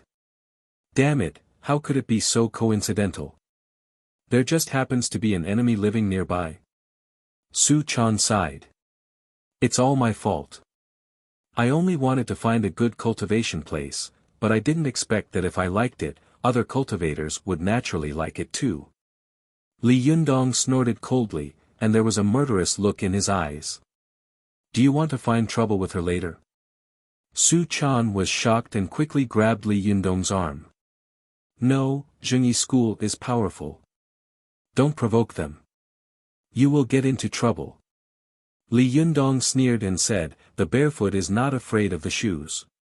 What's there to be afraid of? He suddenly thought of something and looked at Su Chan in confusion. Have you been hiding in the room all this time? Su Chan nodded. Yes, I've been watching you foolishly walking around the room. Li Yundong was so angry that he laughed. He reached out and pinched the girl's cheek. Why didn't you say anything when you looked at me like that? Su Chan said aggrievedly, I was afraid of being discovered by that enemy. Li Yundong said with a smile, then why did you talk later? Weren't you afraid of being discovered at that time? Because I was afraid that you'd be worried about me. I was so sad when I saw that you couldn't find me. So I couldn't help it, so. Li Yundong looked at Su Chan anxiously. Li Yundong's heart shook, and his eyes became softer and softer as he looked at Su Chan. He hugged the little girl tightly in his arms and said lovingly, silly girl, don't do such stupid things in the future. Startled, Li Yundong hurriedly let go of her hand. What's wrong? He asked. What's wrong? Where does it hurt? Where did you go? Su Chan blushed and said, my chest hurts. Li Yundong smiled wickedly and said, well, I'll give you a massage and you won't feel any pain. Watch net. Su Chan giggled. Bad guy. You still don't forget to bully me at a time like this.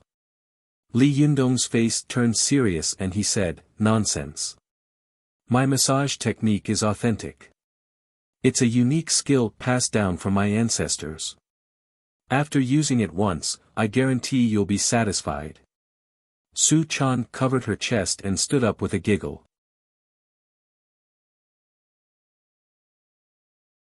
As soon as she stood up, she suddenly frowned and squatted down, holding her ankle with a painful look on her face. Li Yundong's heart tightened, and he quickly squatted down as well.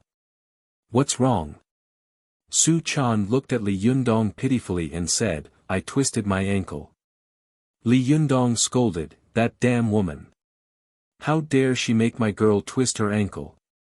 Next time I see her, I'll break her leg. Su Chan looked at Li Yundong and suddenly laughed. She said with a face full of admiration, Sir, you were so amazing just now. You actually snatched Wan Hongling's magical item with your bare hands. Li Yundong said proudly, of course, don't you know who I am? How can I be your master if I'm not amazing? As he said this, he reached out his hand to pinch the tender flesh on the girl's cheek. Su Chan smiled and slapped Li Yundong's hand away. You're so annoying. Let's get out of here and find another place to live. If she calls for help later, we won't be able to defeat them. Li Yundong had defeated his opponent effortlessly in the first battle. For a moment, he was a little proud. He said with a smile, let them come. If they come, I'll kill them. If they come, I'll kill them. However, Su Chan shook her head with a serious face and said, no, no, Wan Hongling was just careless. Her spiritual energy is still above mine. You haven't even completed the Zhuji phase. You're no match for them. Hurry up and leave immediately. Li Yundong had rarely seen Su Chan so serious. He thought for a moment and said, well, I'll pack up and leave. At the same time, while Li Yundong and Su Chan were discussing changing places, Wan Hongling turned into a blue light and flew back to Mount Longhu in an instant. At the foot of the lush mountain, a blue light flashed, and Wan Hongling's slim and graceful figure appeared on the stone steps paved with bluestone. Wan Hongling's personal magical item had been with her for 10 years, and it was as precious as her life. But now, it had been taken away by Li Yundong with a raise of his hand. The more she thought about it along the way, the more unwilling and sad she became. She had never been so humiliated and wronged. At this time, Wan Hongling returned to her sect and couldn't help but cover her mouth and cry. Her tears fell on the bluestone. She sobbed all the way up the mountain, cursing Li Yundong and Su Chan in her heart. When she arrived in front of a small Taoist temple halfway up the mountain, she was about to raise her hand to knock on the wooden door when she heard a creak. The door opened to the left and right, and a beautiful young Taoist nun in a Taoist robe came out. This Taoist nun was about 18 or 19 years old. Her expression was cold and her figure was slim and exquisite. Her beauty was as beautiful as a flower. The moment she walked out of the Taoist gate, the bright moon in the sky seemed to be ashamed.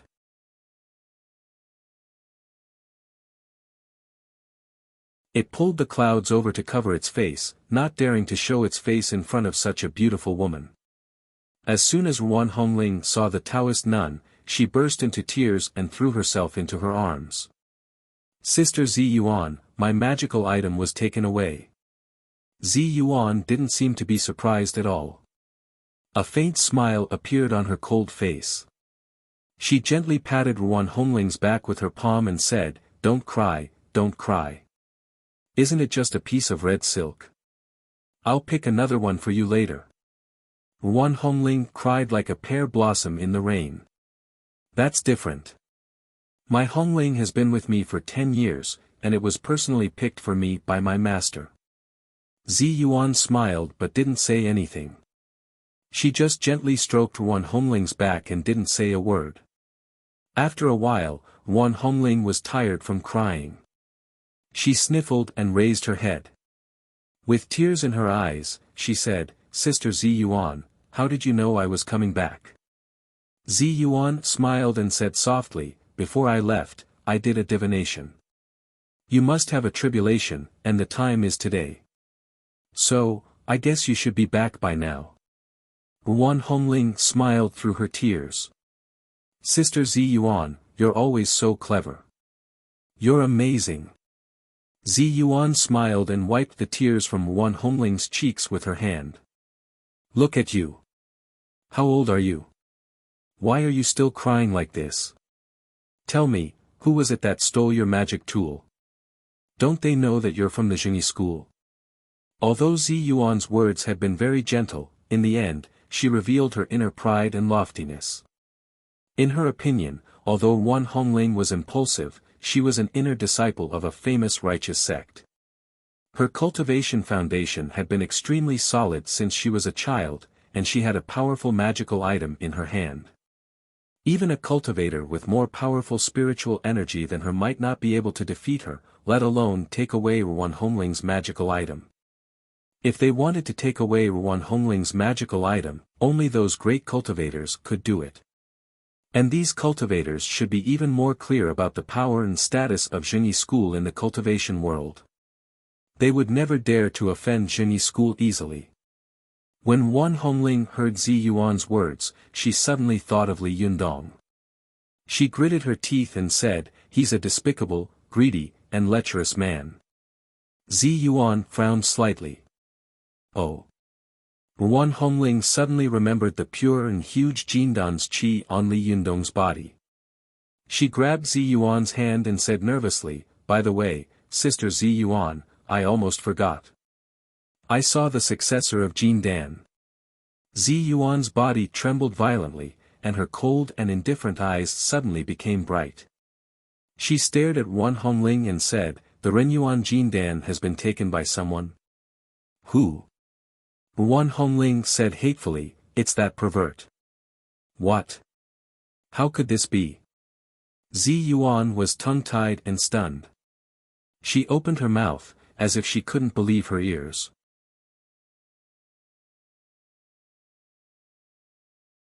After a long while, she said to Ruan Hongling, "Go to my bedroom and get the purple gold luo jade plate and the Tongtian glass mirror. We'll go down the mountain in a while." Happy reading. You're tuning into the Han Li's Wuxia Chronicles YouTube channel. We're so grateful for your support, and don't forget to subscribe to join us on this incredible journey through captivating stories.